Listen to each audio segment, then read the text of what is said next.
We're good. Okay, thanks, Alex. So welcome to our Housing Commission meeting. We are one person short of quorum, so we will not be taking any actions until we receive, or until we have one more person arrive, but we are going to start on the agenda. So we're going to skip approval of the notes because that requires a vote. And before we get to the Americana Hotel, there are two items that I wanted to bring up with the commission. One was, oh great, we have quorum. One was the email that I sent out about having two meetings in May. One, a joint meeting with the Tenant Landlord Commission to have the update from CPHD on their steps to implement the CAF long-term strategies document, as well as recommendations from the Serrano report and our joint subcommittee. So I did not hear back from everyone, but it seemed like a number of people were okay with it. Some people couldn't make it. It will not be at the Serrano. It's going to be just here because they didn't have the audio-visual capabilities to do the hybrid meeting. But I just wanted to get a sense from the people, at least who are present, that are people okay with doing that second meeting on the date of the Tenant Landlord Commission meeting? Sorry. That is the It's the 10th yeah, of May. Yes. Oh, I have that scheduled. So that would be, I mean, we could do either our meeting on the 4th virtually or that one virtually, although I do feel that doing a joint meeting with TLC probably is better to have that in person. But if people feel like that's a lot and they're, back to back 1 week to the next, we could do our meeting on the 4th virtually, but that would be our last virtual meeting for the year. How long is the one that Ted's going to go? Do you have any idea? This next morning we have a housing commission meeting, the homeownership committee. I don't think that's the only agenda item. Right? Yeah, it would be the only item. Okay. So I'm sure there will be discussion, but it's just that. So hopefully it won't be more than 2 hours. I had 2 points, maybe a question. I thought we added a meeting, so we got 3. So, yes, so because we added the missing middle meeting earlier this year, we are now allowed 3 virtual meetings. So we used 1 for 3. Okay, I thought that was just for personal, like people could take that, but not for the overall. So for personal, each person gets 2 misses per year, and I don't think that increases based on the number that you add. But I can also double check. I thought it was the opposite, but yeah, we will clarify. I just had one more point. Yep. I think I'll move in whatever the majority of this group feels, but I feel like we as a commission, we spent a lot of time deservedly on Serrano, but I think we might be able to move a little bit quicker if it went back to a subcommittee so that the commission could move forward with the commission business. I know the issues are urgent. I do care deeply about them, but when I think about how many hours we spent as an entire commission on one property, it's been a lot of our time. So this meeting is not about the Serrano. This is about the updates to all the CAF strategies and oversight things. So it's, and I think staff has really stressed that as well, that when we asked them to have it at the Serrano, they were like, why do you want to have it at the Serrano? This isn't about the Serrano. So it's a result of the Serrano, but this meeting is more broadly about what the county is doing and as a follow-up to our recommendations as well as the document that they put together. I do think this is important for us to cover as a whole commission, and we have been talking to the Tenant Landlord Commission about doing it since January. So I don't want to back out of having that discussion with the full commission, but certainly if people can't attend that night, that's okay.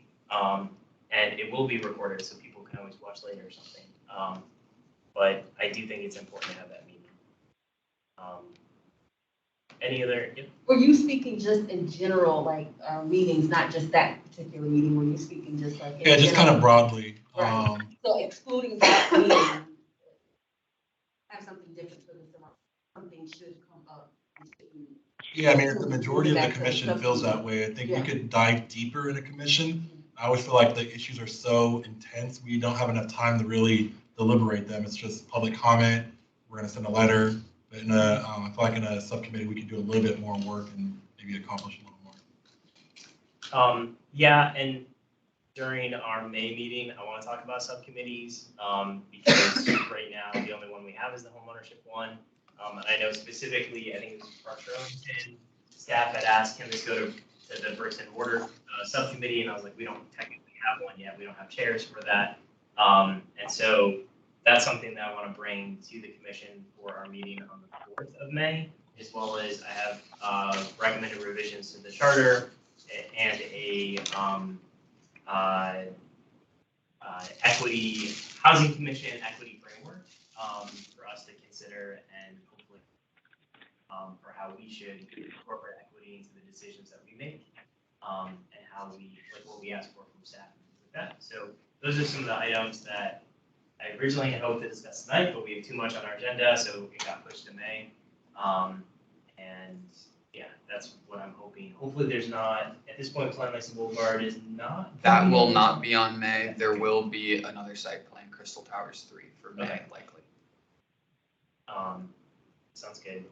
But yeah, we can do the May 4th meeting virtually if people would. I'm happy to do that. And then the 10th one in person. Would be in person, yeah. And no longer than 2 hours. Okay. You said you couldn't do the 10th? Yeah. Okay, that's okay. Like I said, it'll be recorded, Okay. and, and if people aren't able to make it and they have questions or things that they want to share with other commissioners, they can always do that as well.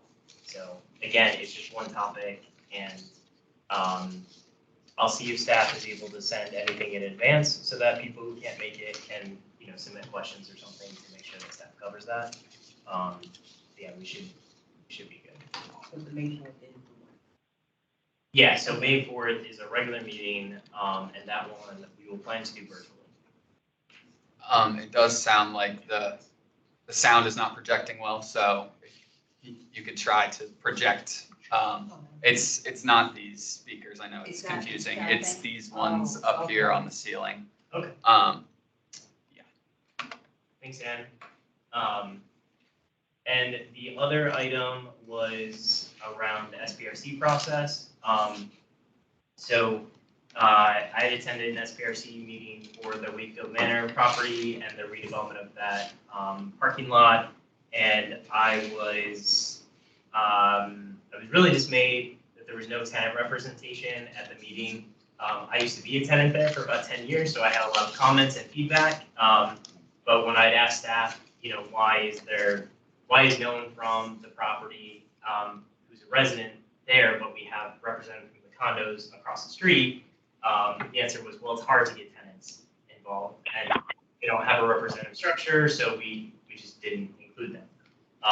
And so I sent an email to the head of the planning division and the chair of the planning commission to say, like, hey, we've talked about this previously in the housing commission, that we need to have tenant representatives, especially when the property is a redevelopment of an existing apartment building, especially like a CAF. I know we talked about this with Marabella, that it was really disappointing that none of the residents at the Marabella were at the table. So on Wednesday this week, I had a really productive discussion with the planning commission chair and the head of their SPRC subcommittee about some steps that the planning commission and staff can potentially take to not just try and get tenants to be present, but also to do more outreach and make sure that there's better consultation. And so they're running that down. But one of the things that we talked about was that is going to potentially require more resources from the planning division. And they brought up that the county manager's budget was recommending cutting one of the planners from the planning division. And so they asked us, would you be willing to go back to the county board and sort of amend your budget letter and say, we don't want you to cut any planners from the planning division. Here's additional needs that are really important, especially if we're looking at equity and making sure that our tenants have a voice in the processes that directly impact their lives.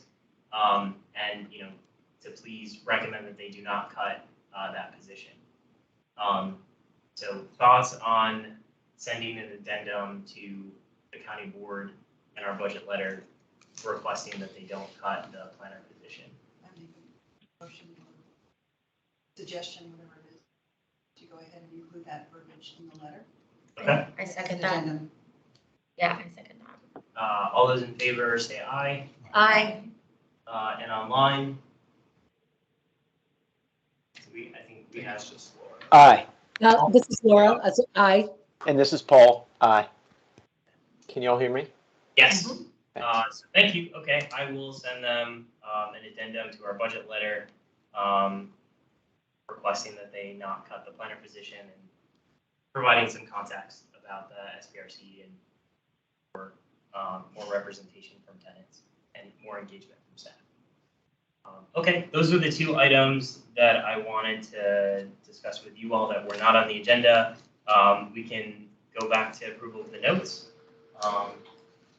Any edits on the notes?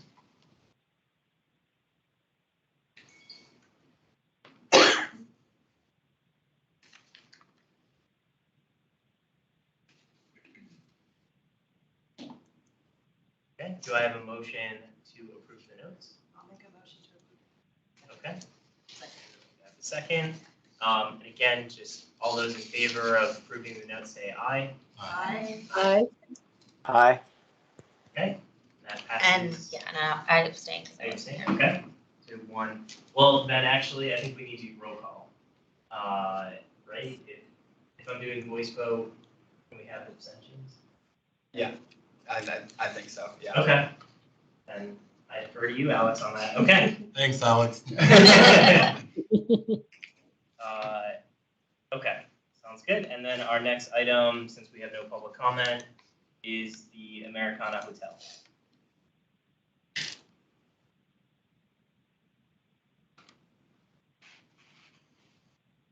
So, good evening, everyone here and online. My name is Alex McMillan. I'm with the Housing Division on the development team, and I will be kicking this off before passing it over to the Americana Hotel team. So, Americana Hotel site plan. It's at 1400 Richmond Highway in Crystal City.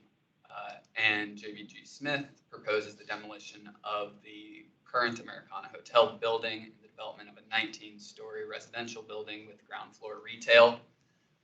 There's proposed to be 639 units, and it is located within the Crystal City Coordinated Redevelopment District. So looking at the Crystal City sector plan for a second here, site plans rezoning to CO Crystal City can earn up to a 10.0 FAR, floor area ratio.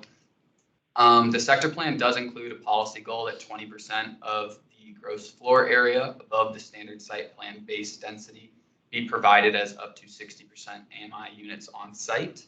However, applicants may submit an alternative affordable housing plan for consideration by the county board. And one last note there, the plan also recommends prioritizing the use of cash contributions for county funded affordable projects in the plan area, which I will get back to in a second. So taking a quick look at the Crystal City contributions that have been rezoned to CO Crystal City, going back to 2013, you see there are a handful of sites. The first couple, the county did achieve that goal of 20% on site. However, the last few, which this commission has heard in the last few years, which are 1900 Crystal Drive, and then Crystal Plaza 1 and Crystal Plaza 5, they all did offsite units at River House, which is nearby. And then one caveat there, Crystal Plaza 5, in addition to the 35 off-site units at River House, they also contributed a cash contribution of $4.75 million to the AHIF. So looking at the affordable housing program at the site, the base is about $2.1 million, or 15 on-site units, or 22 off-site nearby units, or 29 off-site units. For the earned density on the site, there's a 7.5, a little bit over $7.5 million AHIF contribution. So there are a few policy considerations that staff made when making this decision to do cash instead of on-site units. The first of these is leveraging. Cash contributions often leverage more affordable units off-site and for longer affordability periods than on-site CAFs. This is especially the case for projects located in areas where the rent differential between market and affordable rents are especially high. So for example, at the anticipated Crystal Houses infill development project, the county could provide the gap financing for about 93 units from that $7.5 million right there. In comparison, the county would only receive probably between 25 to 30 units on site at the new Americana Hotel site through that site plan process. And then another big point there, the units, for example, at Crystal Houses would be affordable up to 99 years instead of that standard 30-year term that is received through site plans. So by doing this, it really is about 3 times as many units being leveraged for about 3 times as long. The second consideration is the budget outlook. So the county currently has significant recent and anticipated financial commitments, including Crystal Houses and also the Barcroft Apartments. The county is expecting an AHIF request of about $53 million for Crystal Houses, and then also opened a $150 million line of credit to help acquire and keep the Barcroft Apartments affordable for 99 years. So receiving a cash contribution in place of the on-site units for this site plan will greatly benefit these ongoing commitments, especially at Crystal House, which is in the same area, a few blocks away. The last policy consideration here is the goals of the Crystal City Sector Plan. The AHIF contribution would further the goal of maximizing the stock of CAFs in Crystal City by providing the subsidy to the nearby Crystal Houses project. And then the Crystal City Sector Plan also has a recommendation of prioritizing the use of cash contributions earned in CO Crystal City to be used for county-funded affordable projects in the plan area. So that is my quick presentation, and I can hand it over to the applicants.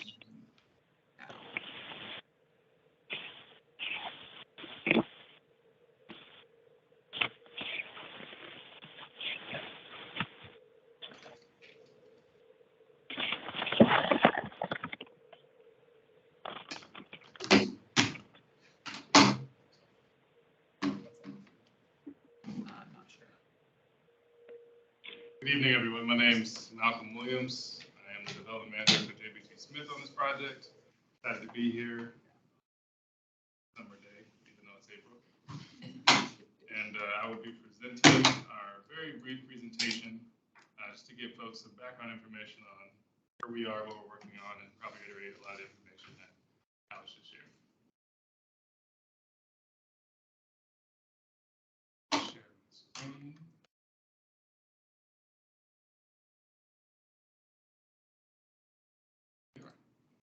So this is a rendering from the East Street side of our building.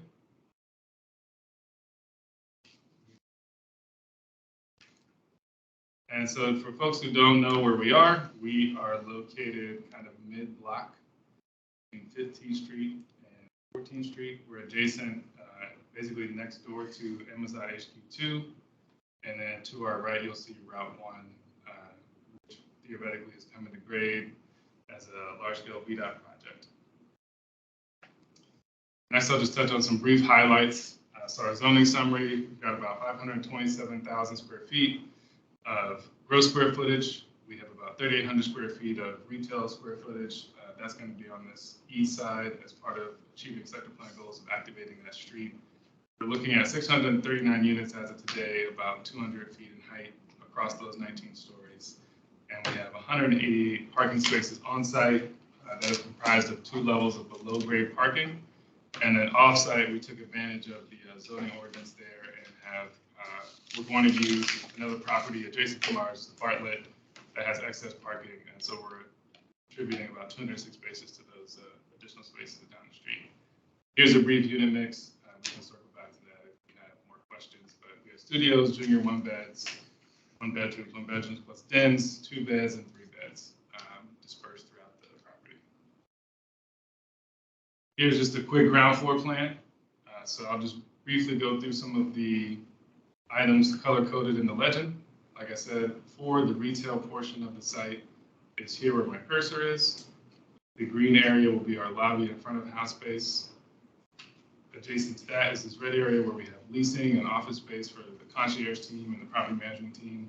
We'll have the mailroom here, which was strategically located next to this exit here, so that the package and delivery next to the loading zone can be pretty direct, and folks who are making those deliveries don't have to run around the building and have a difficult time getting to where they need to go. Additionally, as I just mentioned, we have our parking loading dock. So when you come off each street, you make this turn here towards the south of the building, and this is your garage entry. And then we've got the mechanical showing in this darker gray. Again, here's our southeast street rendering, just highlighting some of the things I just mentioned. Again, here's our retail bay, our residential entry here. This is our co-working amenity space to date, and then our loading zone here shown on the backside of the building. This is a better rendering of that entry condition.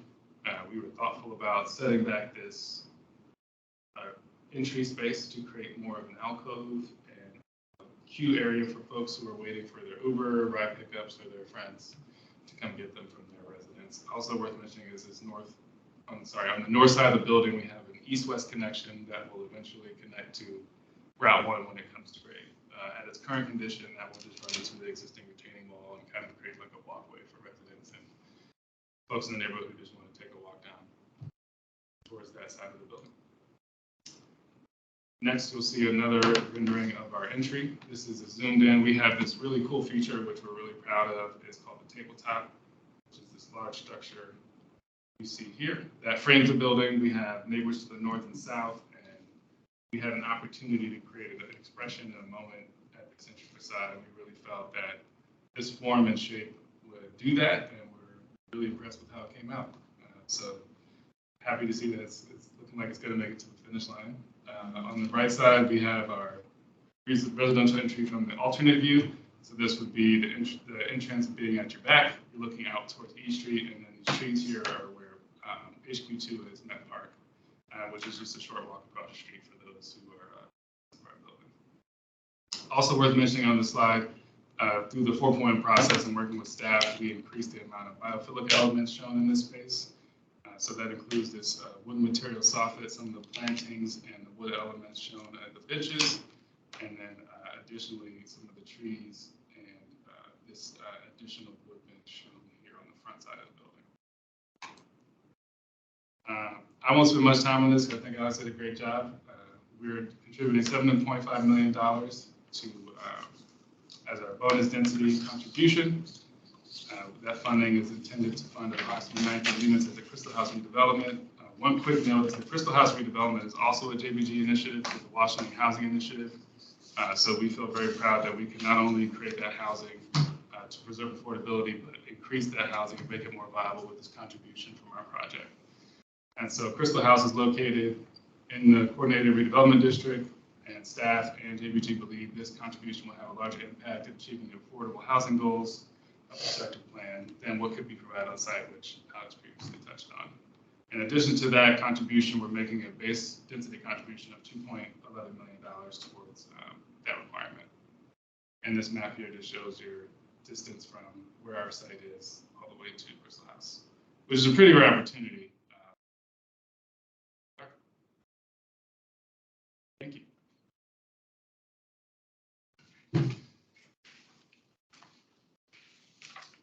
Thank you. Okay. Do we have questions or feedback from commissioners? The parking, how did you get that deal with the Bartlett? 200 extra parking? Because I go to that Whole Foods, so Sure. I'm just trying to get a mental picture, like, where's that one parking at? So that park is going to be below that retail level. We also own the Bartlett, so that's how okay. That's how they were able to use it. Oh, wait, man, that's nice of y'all. No, this isn't benevolence from another developer. We looked across the aisle and said, you got. I guess my question is for But what's the percentage of Crystal House that's affordable now? Like, is it all?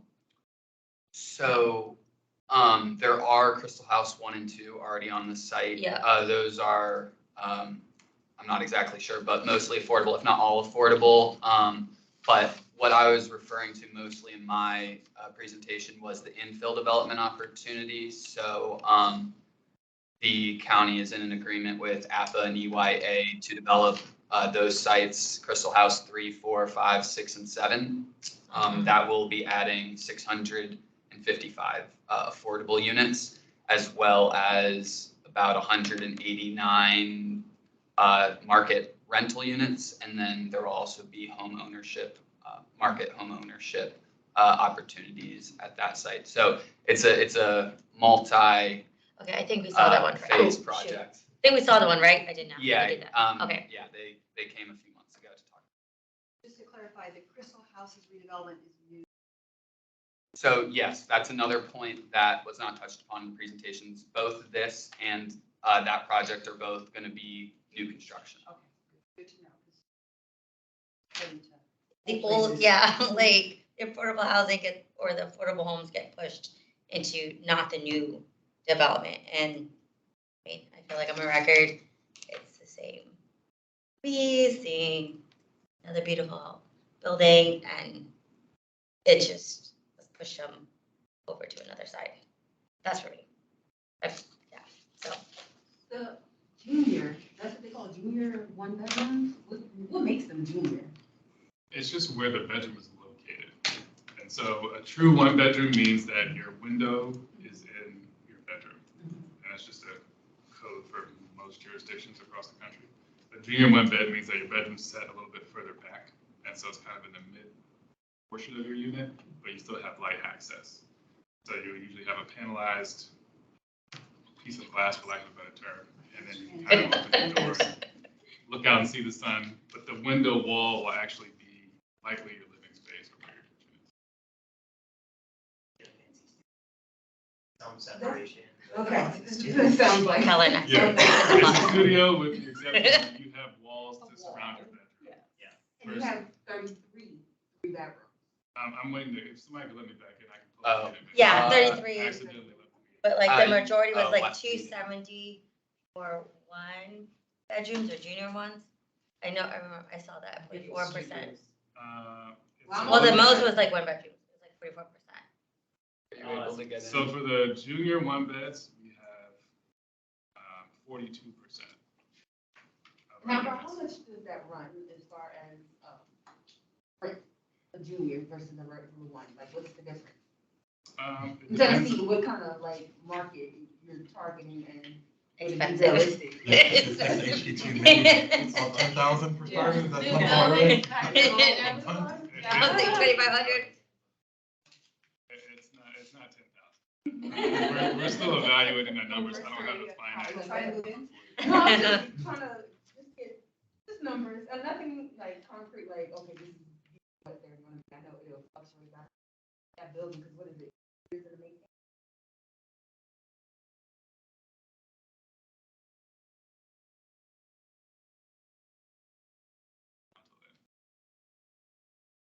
We have a question.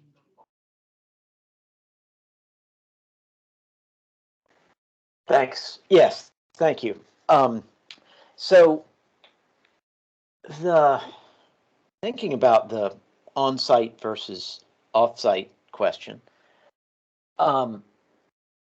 doesn't this result, I mean, I definitely understand the benefit of having cash to fund the gap financing necessary to produce the Crystal Houses affordable housing that's been committed. But doesn't this result in ultimately fewer affordable units? I mean, those are an unfunded mandate in Crystal Houses, but at least they're dedicated affordable and intended to be. So I just wonder how staff would respond to that we're getting money, but we're not getting any more current housing opportunities for people. Yeah, so we are, right, getting the cash now, and based on a couple of things that I talked to, really in conjunction with each other, the budget outlook, as well as that leveraging piece, we will not be getting any on-site units at this new Americana site. But what we will be doing is ensuring that we can meet the commitments that have already been made. I would say that, historically, it has been our practice to get on-site units. But just given the larger commitments and tight budgets, we may be, in this case, exploring cash in lieu of those on-site units. And I think it makes more sense even so in this case, because those off-site units are nearby, they're in the same neighborhood. And then, of course, being able to yield about three times as many units for 3 times as long with that contribution for the earned bonus density. So Alex, the county manager in his budget, which we talked about last month, he cut AHIP in half in his proposal. So from 18.7 million last year to I think 9.4. And this could be looked at as just, well, instead of the county having to pony up and pay for it by taking money from somewhere else in the general fund, they're using this project to pay for it, and that way they don't have to fund as much to AHIP, which I agree with Paul. We're, instead of getting more units than we otherwise would have got, we're just using this money to pay for a commitment the county's already made and has to come up with the money somehow. So is it, yeah, I think it is kind of shortchanging us a bit, which is why I hope that the county board takes our letter to heart and actually provides more funding for AHIP at levels that it should be at. I mean, 9.4 million is way too low, and at that levels we can never meet our affordable housing goals as a community. It's ultimately though going to be up to staff, right? How AHIP is allocated, whether it's for other units. Once the money goes to AHIP, staff makes that decision, right? Of this is where the money is going to be spent. Yeah, so I think the first usage of AHIF is to meet the requirements that have already been made. For example, there's debt service that has already been committed to that needs to be paid, and then there are also projects in the pipeline, such as the ones mentioned, that have also had commitments towards them. And then, really it's kind of what's left and how else we can use that money to continue to preserve and create more units. But yes, as you mentioned, there are budgetary pressures. I think the debt service for Barcroft and Buckingham was about $9 million a year. So that's basically all that the county manager was reckoning, so that total for AHIP is already spoken for debt service.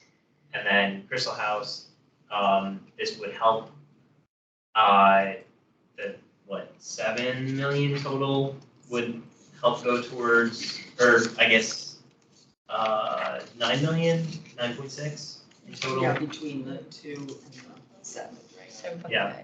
yeah. And then the county has to figure out where the other, 40 million is coming For from. Crystal Houses. Yeah. Yeah. How much is left in AHIP? That is not a number I know off the top of my head. It changes frequently, and I don't believe we have our asset manager on this evening.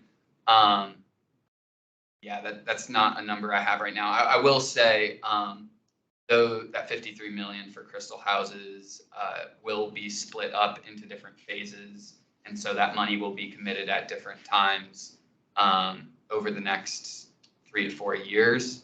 I would also say that the contribution from this project will also take a few years to come in. It doesn't hit the AHIF account right away. It's at the certificate of occupancy is when that payment is made. So, it won't alleviate immediate budget pressures, but it will help longer term, middle term. I mean, I don't think I have an issue in principle with doing the cash contribution over the onsite, because onsite you are getting less units than you would for the cash contribution, depending on how that money is spent. But I do have an issue if the county board and the manager don't ultimately invest in levels that they should for a HIF, and they're just relying on developer contributions to make up for the commitments that we've already made as a county. So hopefully that's not the case. You know, we wrote our letter. I talked to Matt DeFronti about it. But you know, at this point, it's ultimately up to the board. But Paul, did you have anything else you wanted to say on that topic?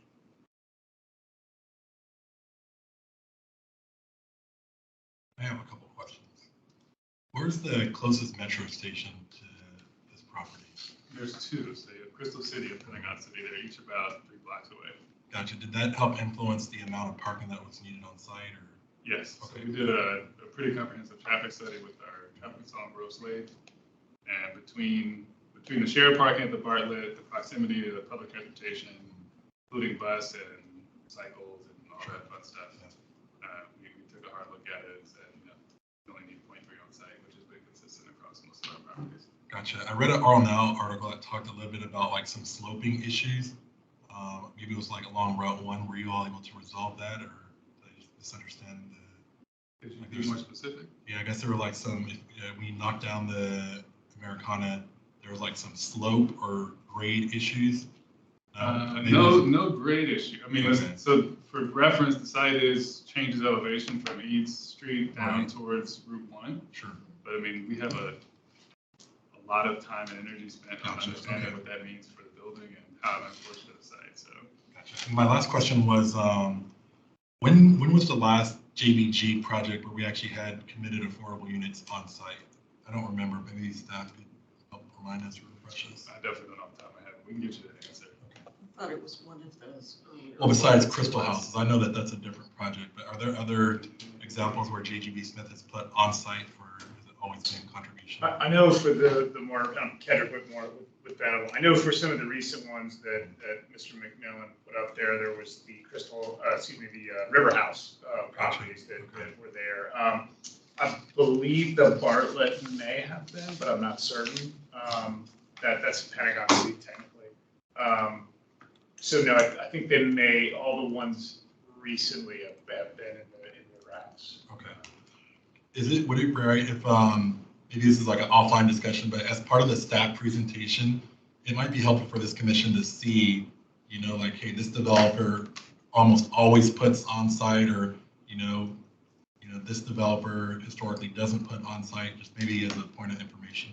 Just a history of the developer's past Yeah. moments. Okay. Yes, that could be useful. Thanks. I did want to add to, I don't know, I think, you know, Mike, you referenced our now article that talks about the planning commission discussion. They wrestled with the idea of on-site units versus cash contributions or off-site, and some members of the planning commission felt like there should be more a focus on on-site units. Other people said, well, there's pros and cons of doing that. Cash contributions, you tend to get more, especially if you're using that money to preserve older units that are cheaper, versus building new units that are more expensive, so the money just doesn't go as far. But the ordinance in general, I think one of the points too that was raised is that the cash contribution, I think a lot of people think it's just not nearly enough, and it's been in place for what, like 20 years now? The ordinance? Yeah. Almost And 20 formula? years, Yeah. a little bit less. So yeah, I think there was some concern too that just needs to be updated. Yeah. Obviously, that takes an act of the legislature, but that as things have gotten more valuable, real estate in Arlington, there's at least a number of advocates who feel like developers are not having to provide as much for affordable housing as they probably should for what they're getting in return. I did have sort of an unrelated point, and I know it's too late for this, but it was a really iconic Americana Hotel sign, and there's few things that are iconic in Arlington. And HQ2 was gonna be one of them, and who knows if that's even gonna be built now, the Helix yeah. property, which I was excited about. I know other people, but it's different. Everything in Arlington looks the same. Everything that's new. Was there ever any thought of like, oh, we can incorporate this sort of neon sign and sort of make this like unique and, and that's no disrespect to the plan that you guys put forward. I think it looks very nice and would be a great place to live. But just as far as, I don't know what the name of it's going to be, but doing a neon sign, which there's probably the board and staff would have potentially also had issues with and say, oh, we don't like big signs that are, bright and everything, because Arlington also has issues with that. But was that something that, was considered or? Yes, so internally and externally, I've been on this project since inception. That's been our charge, is to figure out what to do with the signs. And so we took a long look at it internally, and then we found some external challenges. So the first answer to your question is we cannot incorporate the signs at this juncture. We took a long, hard look at the signs themselves, our design parameters, and then what kind of makes sense given our site constraints. Being a long, narrow site, we've only got frontage really, at least today, on each street. So to slap that huge Americana sign on each street would kind of disrupt activation goals. The dimensions of the sign we recently got, if you want, but that's our first stop. The second stop was. I was just gonna say, for what it's worth, the county sign ordinance wouldn't allow that to go up anyway. It's a non-conforming sign, so you wouldn't, that would be illegal. Is it going to a museum then? Or? So we're working on getting it donated to the right organizations. Can it be art in the lobby? Or No. It's too big. It's like the sign doesn't look that big from the Right, on the highway, highway. but when you scale it and put it in a human scale, I mean, it's almost the size of this wall. And so, and we can't also use the name Americana for the naming rights for the building. So we went down that avenue as well, because that seemed like legally there's a bunch of stuff that we're looking at the stars and maybe I think we said the A and the. We are looking, like, there's two signs, there's the windows, but also like the neat. Yeah. So we are looking at opportunities. Stars in the interior, like, minor about that, maybe preserving the scale is just much more, and we do, like, we spend a lot.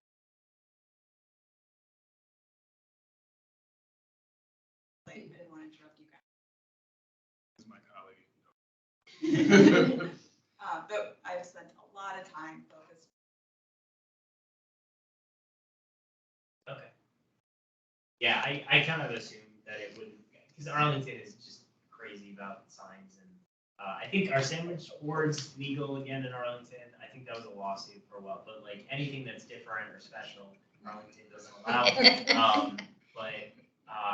It would have been really cool if there was a way to incorporate. Yeah, I mean, we our like initial design concept, we looked at trying to do it on the Richmond Highway facade, and it just doesn't fit.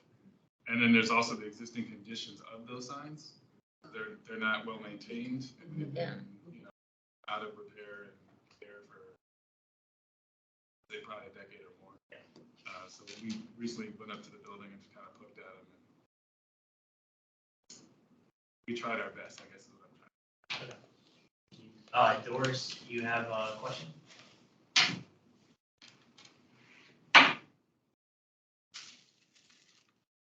Hi, can you hear me? Yes. Okay. I just wanted to find out how many fully accessible Type A units you're going to have in the building that you're building, 639 units in total. So it's a very significant add of multifamily units. So I'm just wondering, and I'm also curious about what the price ranges are going to be for units in that building. So to answer your first question, we have 13 Type A units across all unit types, and that represents about 2% of our total unit mix. And to answer your second question, we're still evaluating what those rental rates are, given we're in 2023 and we'll deliver that building hopefully in 2027. So don't have a but it's going to be at or more than the market rate now, right? Hopefully I can't say for sure if it's more. Yeah, okay. So the comment that I want to make is that I think it's really sad that there'll only be 13 units that are available and accessible to people with disabilities, no matter their income level, let alone the fact that if I understand the proposal correctly, we'll be adding to the AHEF, but they'll be in this wonderfully prominent project, building in Crystal City near the subway and the whole thing. There won't be but only a few units for that are accessible to people with disabilities, and I just think that's sad, and I'm saddened by the fact that I'm seeing another JBG project going through and affordable units are being assigned elsewhere. So that's the comment that I wanted to make, Mr. Chair. Thank you, Doris. And just to add to that, we had an accessibility comment come up through SPRC2. We did meet with their recommended consultant, and she did review our plans and didn't have any major comments. She actually gave us some feedback and provided some guidance on how to make it a little bit more accessible, which we're working on incorporating to our design. So we're looking at it holistically, not just at the unit level. We have a rep on the SPRC for I do not believe that. And also, just question or recommendation for staff: is it possible for the briefs that staff provide to us about projects to always include the disability information, like accessibility information in there? So I know doing a full equity analysis isn't going to happen yet. That's my long-term goal. But I think at least the accessibility information, so that we always have that and are able to review that. I think that would be very, very helpful and important information for us to be able to review in advance as part of this. Yep, we can have that. Thank you. Other thoughts or questions about the site?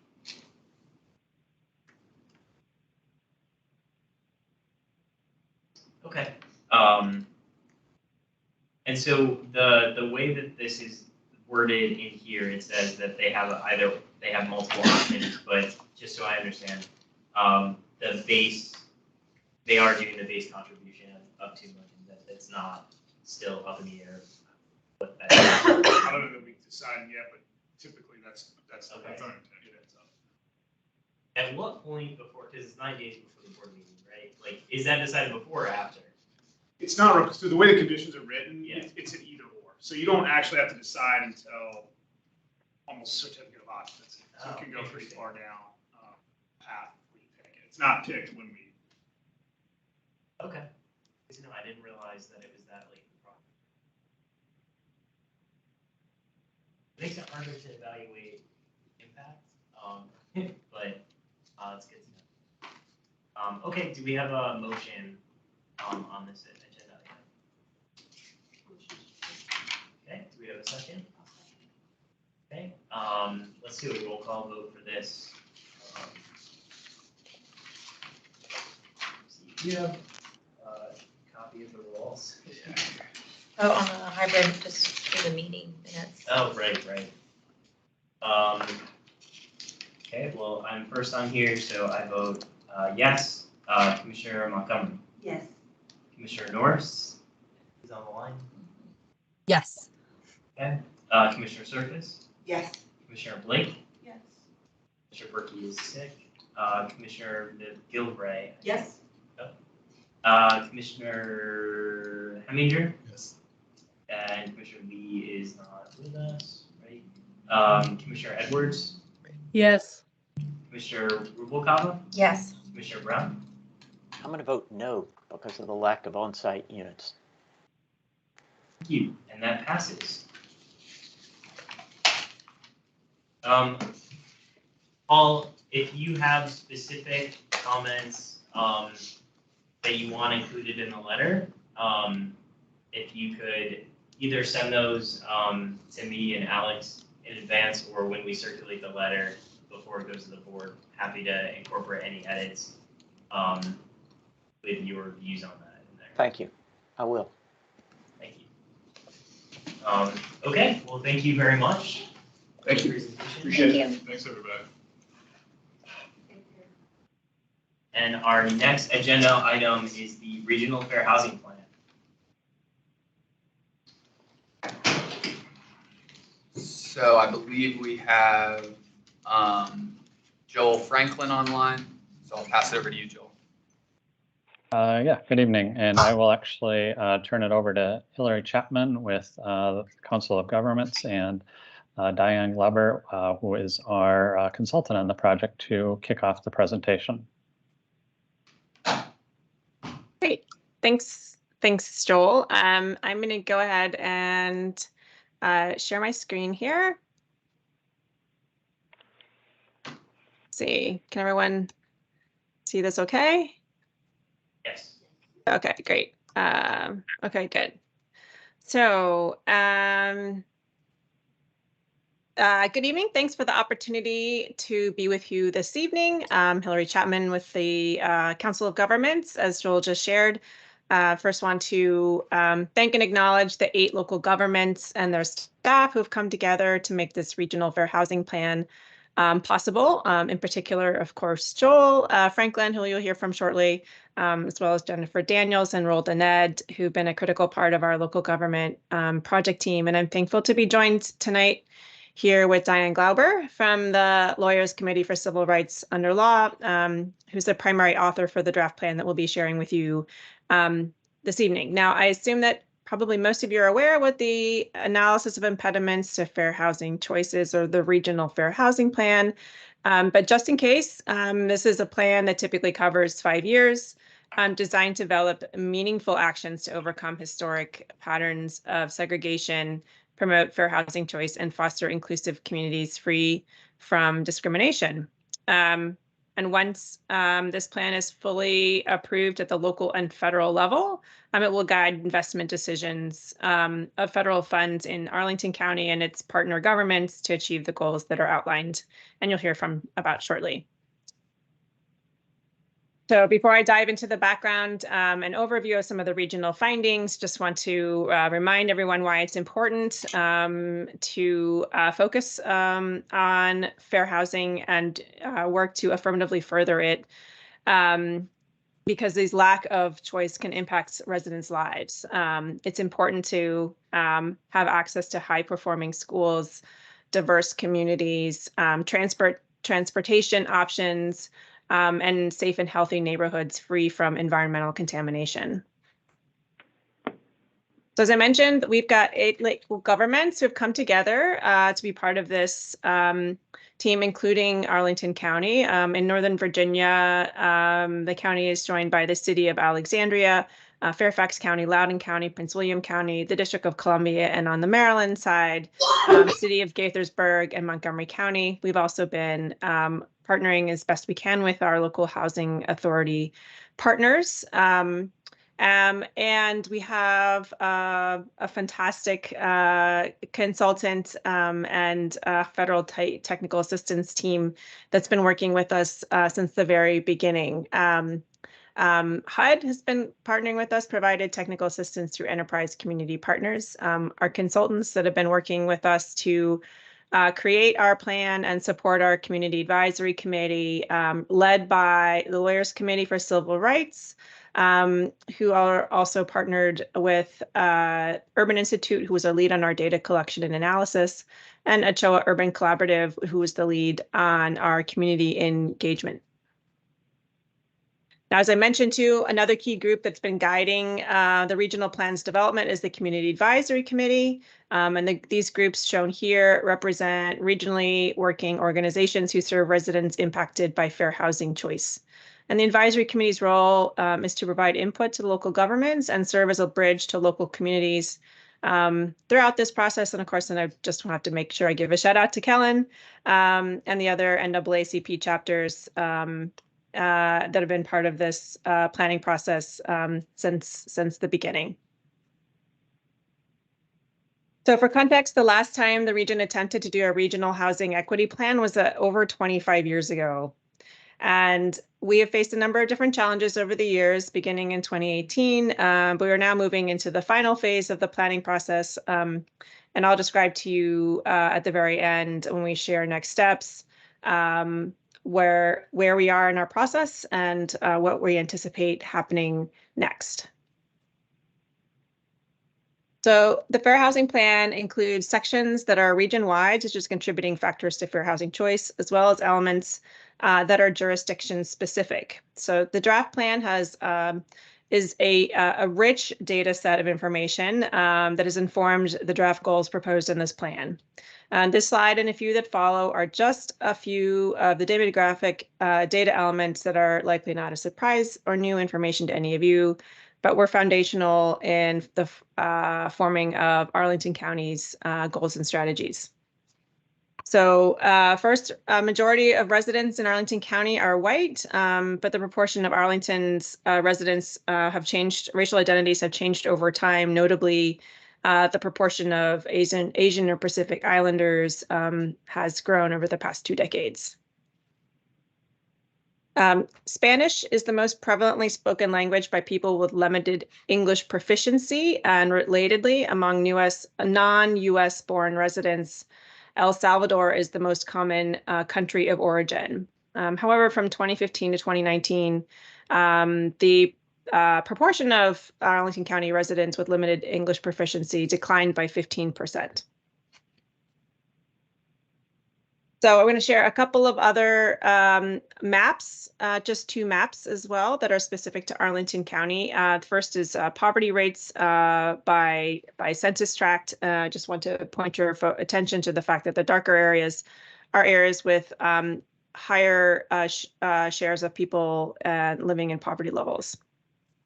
So the northwestern and eastern parts of the county have lower rates with many tracts less than 5%. And this is the source for this was the American Community Survey data back in 2019. Similarly, again, no surprise to anyone here, median rent, we mean this is the half of rents were for more than half or less. Darker areas indicate higher cost levels. So again, this is a map representing where those higher cost housing cost areas are. Almost 40% of the tracts have median rents of $2,000 a month or more, with over $3,500 a month.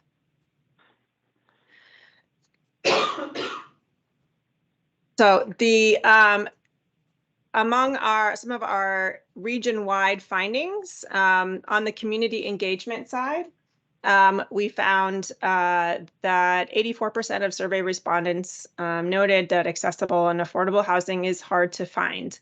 The top barriers to housing choice that some of the participants identified, again, you'll hear from this again when we talk about our strategies. A lack of affordability is our top obstacle to fair housing choice in Arlington County and across metropolitan Washington.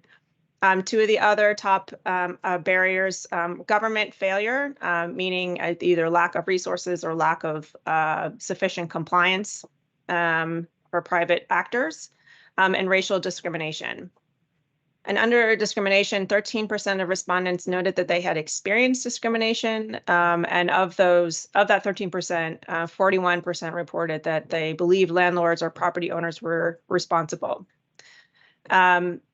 Solutions that came out of our focus group discussions, a lot of them language-based, desire for more Spanish-speaking counselors and program materials in other languages besides English, expanding options for older adults to age in place, and also better compliance.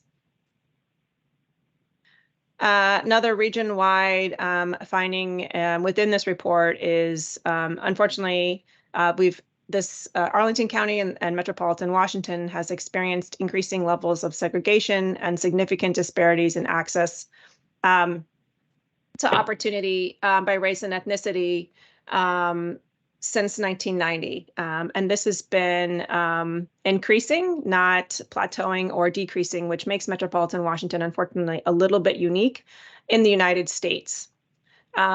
Segregation is most severe, is strongest between Black and white residents, and more moderate between Hispanic and white and Pacific Islanders. And by access to, we also see those same disparities to opportunity by race and ethnicity. And by opportunity, we're referring to access to good schools, highly proficient schools, healthy neighborhoods without environmental contamination, access to high capacity transit and jobs. And access is almost always lower for Black and Hispanic residents than white residents. So what are we going to do about this?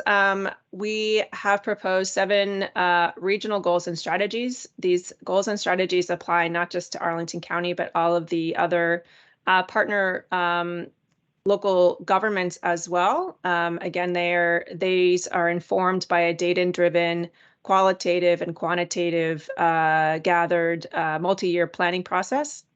These local goals will be implemented not just in Arlington County, but across the other local governments as well as the local goals. In addition to these shared goals, Arlington County, you'll hear from Joel shortly, also has its own goals that are specific to Arlington.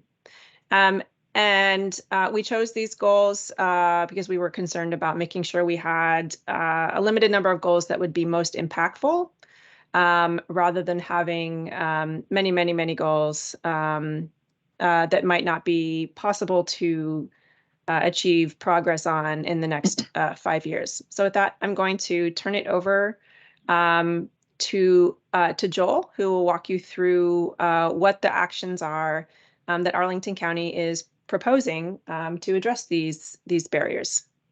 Great, thanks, Hillary. As you can see there, the first goal, which applies to Arlington as well as its neighboring jurisdiction, is increase the supply of housing that is affordable to families with incomes at 60% of area median income or below in the region, particularly in areas that have historically lacked such housing. Some of the strategies that we are all committed to working on together are listed here. This includes lowering the income targeting of housing affordable to people with incomes of 80% of area median down to 60% and below in order to address the chronic housing shortage for low-income individuals and families. Second, provide low-interest loans to single-family homeowners and grants to homeowners with households incomes up to 80% of area median income to develop accessory dwelling units with affordability restrictions on their property. Last one here is use local government financing and regulatory tools such as bonds, real estate transfer taxes, inclusionary zoning, as of right accessory dwelling units, public land set aside for affordable housing, expedited permitting and review, and relaxation of parking requirements for affordable housing developments. So the next slide is, in addition to the strategies that shared previously, Arlington County has committed to take additional actions that work towards this shared goal.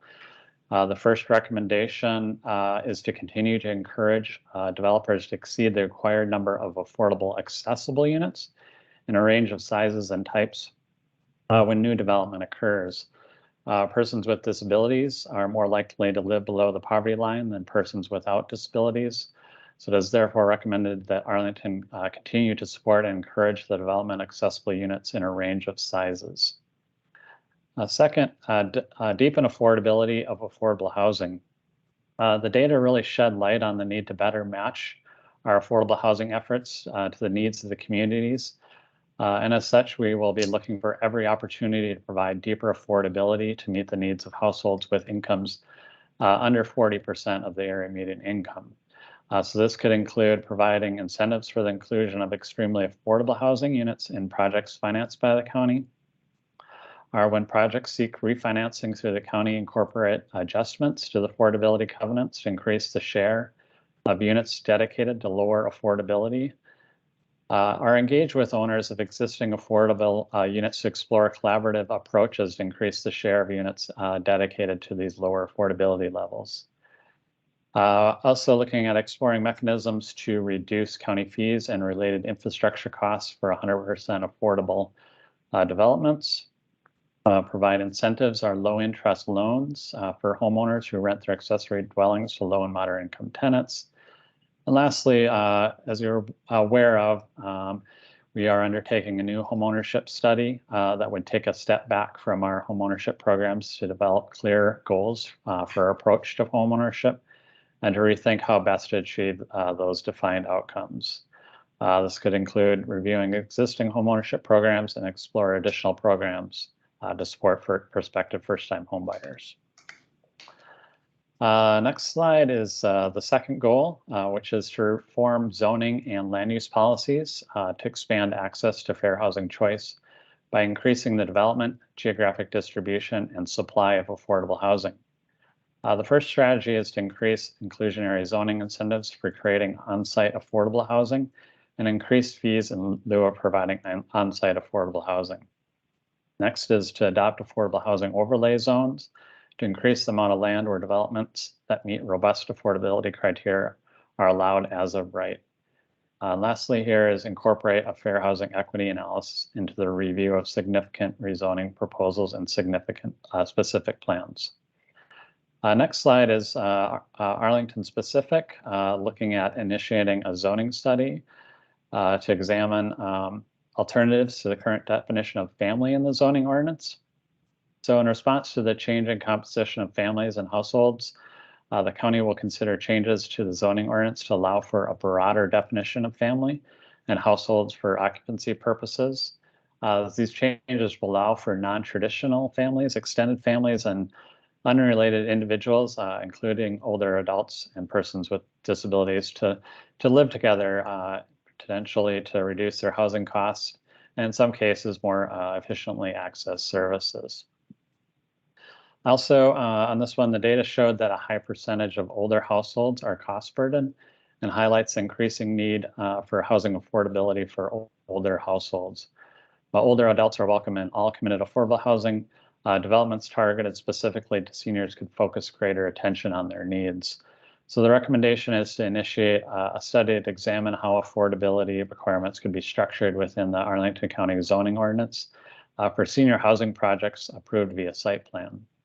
The focus will be meeting the affordability requirement through on-site units or beds, as this would be the best way to ensure low-income seniors benefit. Next slide, goal 3 is to implement preservation policies designed to preserve affordable housing and prevent displacement with a goal of no net loss of existing affordable rental units. So the regional strategy that really relates to Arlington on this one is to track affordable housing developments that have expiring subsidy contracts and then adopt a proactive outreach program and prioritize resources for the preservation of that housing. The next slide, specific to Arlington, we are going to periodically reevaluate the real estate tax relief program that's targeted to seniors and disabled homeowners, and look at it in regards to deferral versus exemptions, asset and income limits, and owners' housing costs to really preserve home ownership for the most vulnerable. We're also looking at exploring reopening the housing choice vouchers primary waiting list in order to solicit new income eligible households seeking rental subsidy supports. As you know, this federal subsidy is targeted to low income and extremely low income households through a deep rental subsidy. Also, something that's currently ongoing is a review of the housing grant program eligibility and maximum allowable rent, are really evaluating the review of the housing grant program to identify the program's effectiveness in meeting the housing needs of extreme and low-income households and develop possible program adjustments. And lastly here is consider developing a program to provide financial and technical support to low and moderate income homeowners for small repairs, estate planning, taxes, aging in place, and emergency relief. So goal 4 is increase the number of homeowners in the region and reduce inequities and discriminatory practices that limit homeownership opportunities by members of the protected classes. So regional strategies include increased homeownership opportunities for low and moderate income members of protected classes by ensuring affordable housing set-asides in new developments offer homeownership as well as rental. Supporting first-time homebuyers by expanding financial literacy programs and homebuyer education, and using innovative homeownership models such as cooperatives and community land trusts, as well as supporting current homeowners with protected characteristics, including racial and ethnic minorities, people with disabilities, and seniors through increased funding for repair, rehab, and renovation programs for products. Expanding programs that provide energy efficiency improvements to lower utility costs and provide comprehensive foreclosure prevention counseling and legal referrals. So goal 5, the next slide, is protect the housing rights of individuals and strengthen fair housing education. So regional strategies include reduce barriers to accessing rental housing by eliminating application fees for voucher holders and encourage landlords to follow HUD's guidance on the use of criminal backgrounds in screening tenants. Also look at piloting a right to counsel program to really ensure legal representation for tenants in landlord-tenant proceedings. And lastly on this one, is expand and increase support for fair housing outreach, education, and enforcement. Next slide, specific to Arlington, we want to test for housing discrimination based on disability status in at least one of the fair housing tests in the next 5 years, and continued tests for housing discrimination based on race and national origin. Provide education and outreach to potential first-time homebuyers about fair housing laws, and using HUD certified trainers, homebuyer education, credit repair education, as well as expand marketing to first-generation potential homebuyers to make sure they're aware of programs and funding for which they may be eligible, including information in commonly spoken languages. Also looking at making the fair housing provisions in the county's human rights ordinance consistent with the Fair Housing Act and Virginia's Fair Housing Law. And lastly, reduce language barriers when seeking housing services, ensuring marketing materials for funded projects are available to different consumer needs. Goal 6 is increase community integration and reduce housing barriers for persons with disabilities. So this includes prioritizing home and CDBG funds for developments that include permanent supportive housing units, negotiating project-based voucher contracts for a portion of affordable units, and inclusionary developments, and set aside a portion of such project-based vouchers units for permanent supportive housing. Advocating for public housing authorities to adopt admission preferences for individuals with disabilities who are institutionalized or at risk of institutionalization. And lastly, advocate for new multifamily developments with public funds to have at least 10% of total units accessible to persons with mobility disabilities and at least 4% accessible for persons with hearing and or visual disabilities. And for Arlington, we want to ensure that all accessible units in future committed affordable units provide the same features as standard units. So accessible units should not be qualitatively different from standard units in the same building. Any in-unit amenity provided to tenants, such as in-unit laundry, shall be provided in accessible units. Second, look at developing a rental accessibility modification program and identify funding to provide technical assistance and grants to assist low and moderate income renters with physical or sensory disabilities to complete accessible modifications to their primary residence. And lastly, explore the possibility of entering into a memorandum of agreement with the state's Department of Behavioral Health and Developmental Services to administer the state rental assistance program. Goal 7 is expand access and affordability of public transportation for members of the protected classes. Strategies include providing free bus transportation to low-income households and to study and make recommendations to improve and expand bus routes across borders, ensure that members of protected classes can access jobs and employment centers. An additional Arlington goal is to increase effectiveness of existing programs to further fair housing. This includes the review of current metrics for goals, the Affordable Housing Master Plan goals, and implement an equity analysis with metrics across program areas as we develop new programs. We also want to develop a plan and mechanisms for collecting reliable demographic data on residents of committed affordable housing. The county does not currently have a reliable mechanism for collecting this information on residents beyond household income. So in order to better understand who is being served by our affordable housing, the county will need to engage with owners of committed affordable housing to develop this mechanism for collecting things such as age, race, ethnicity, and household size. The existing Affordable Housing Investment Fund policy, as you're aware, does have a policy to firmly further fair housing by having the goal of not further concentrating low and moderate income households. The current funding criteria for investment includes a geographic distribution category.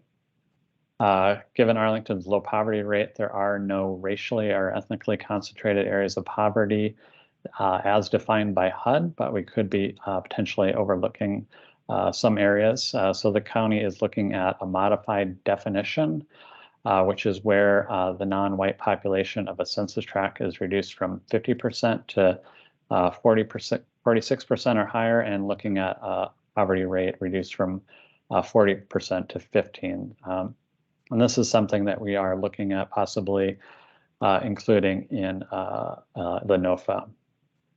So I will now turn it back over to Hillary to go over next steps and close out the presentation. Thanks, Joel. Just want to make sure, bring everyone up to speed in terms of where we are in the planning process and when you might expect to hear back from us about it. The public comment period was open for 60 days. It did close on March 31st. We are now embarking on the process of reviewing and incorporating those comments and making edits to the plan. And then from during May to July, we will, in 6 of the 8 governments, embark on a legislative review process. 2 local governments, the District of Columbia and Prince William County, will be going through an administrative review process.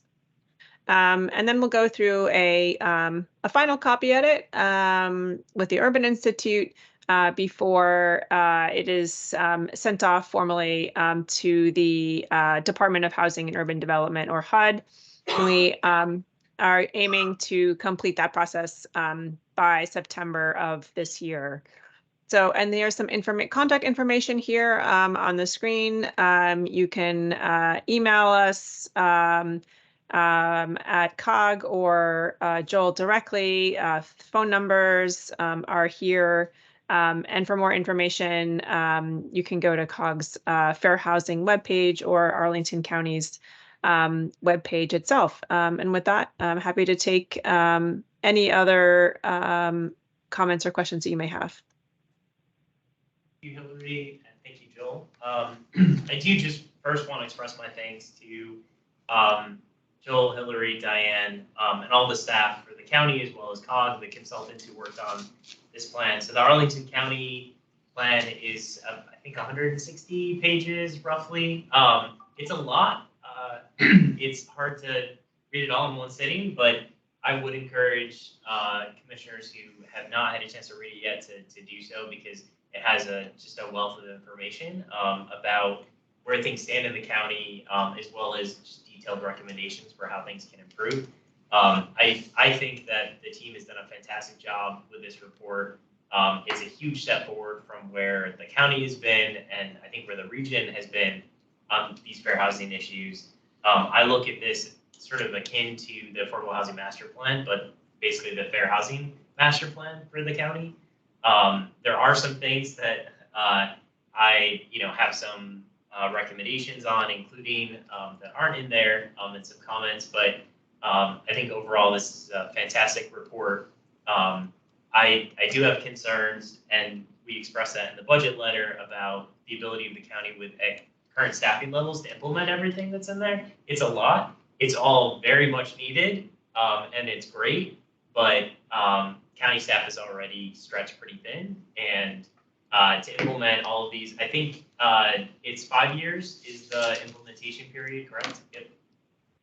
It's going to take a lot of effort, both from just an implementation, also from community consultation and engagement on the different aspects of it moving forward. So I applaud the county and COG and the consultants for the great work that they put into this. And I think it's going to be a big effort to work with the county on implementation after it's approved by the board. Hopefully, it sounds like before July.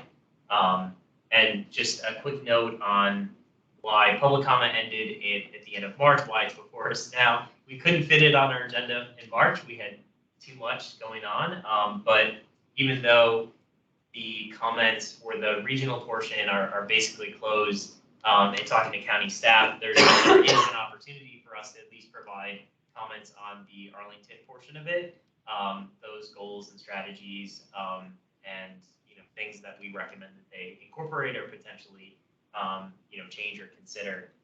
So that's why it's coming before you. And I just really wanted to make sure that the commission had a presentation and had an opportunity to ask questions and learn more about this, because I do think it's flown under the radar, despite the very extensive engagement and outreach effort that took place over the last 2 years. I think most people have never heard of this and don't know what's happening.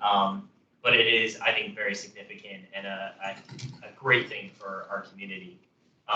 So I do have a number of comments and things, but I would defer to other commissioners first if there's questions or feedback they wanted to provide. One comment I have is just, great plan, all the 6, 7 steps and strategies, but like how also with the county, but like, how is it going to work? We want to get information out with the schools. Like, there's 18-year-olds in high school, and if they get this information, kids are now on like Instagram, everything like that, to get this information out to get the next generation of people working on housing issues. Because, I know people that grew up here just can't afford here. And that's sad. It's a great place to grow up. But if we start sooner and not just, they come back from school. No, like, let's get it out sooner with the schools. And hopefully that will help, disseminate the information more, because maybe the people in schools are the ones helping the parents do all that information. And it would be great for them to have this information rather than the parents are trying to figure out. Because it's interesting, from 2015 to 2019, the decrease in limited proficiency in English, I believe. I feel it's also the rise of the internet and social media. People are just using that a lot more to communicate. So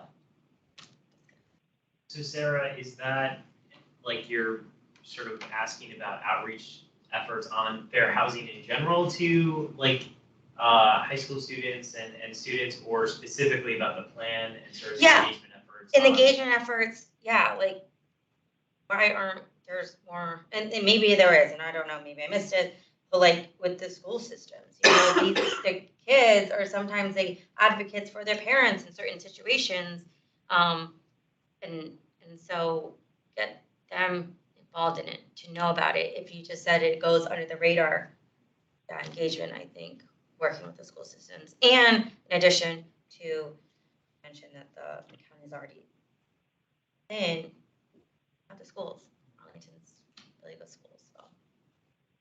So I guess, Joel,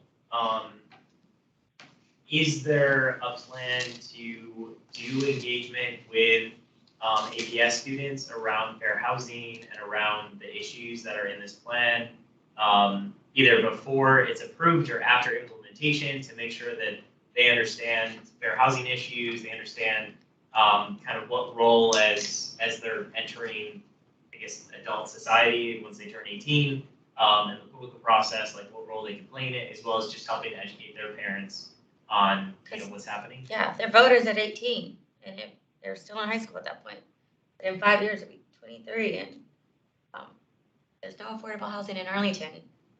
Yikes. So outreach for this effort was extensive, but it has ended.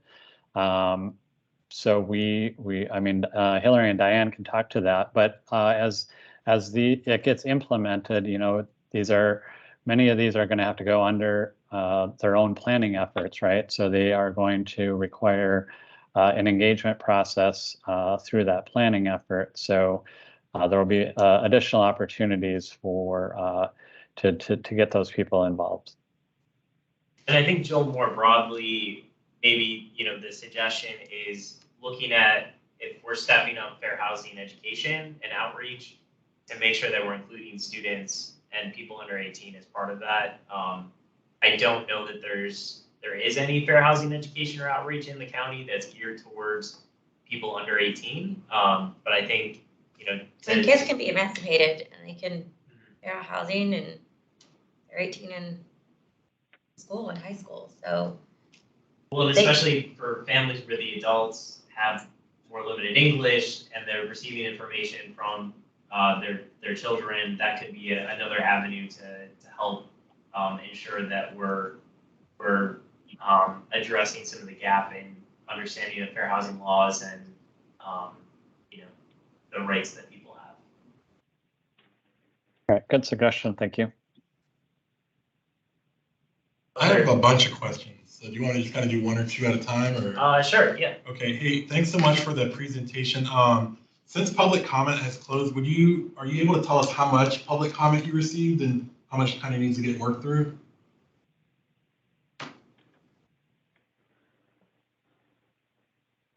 I have that number, but I would have to look it up and get it back to you on Okay, it. no problem. I'm sorry.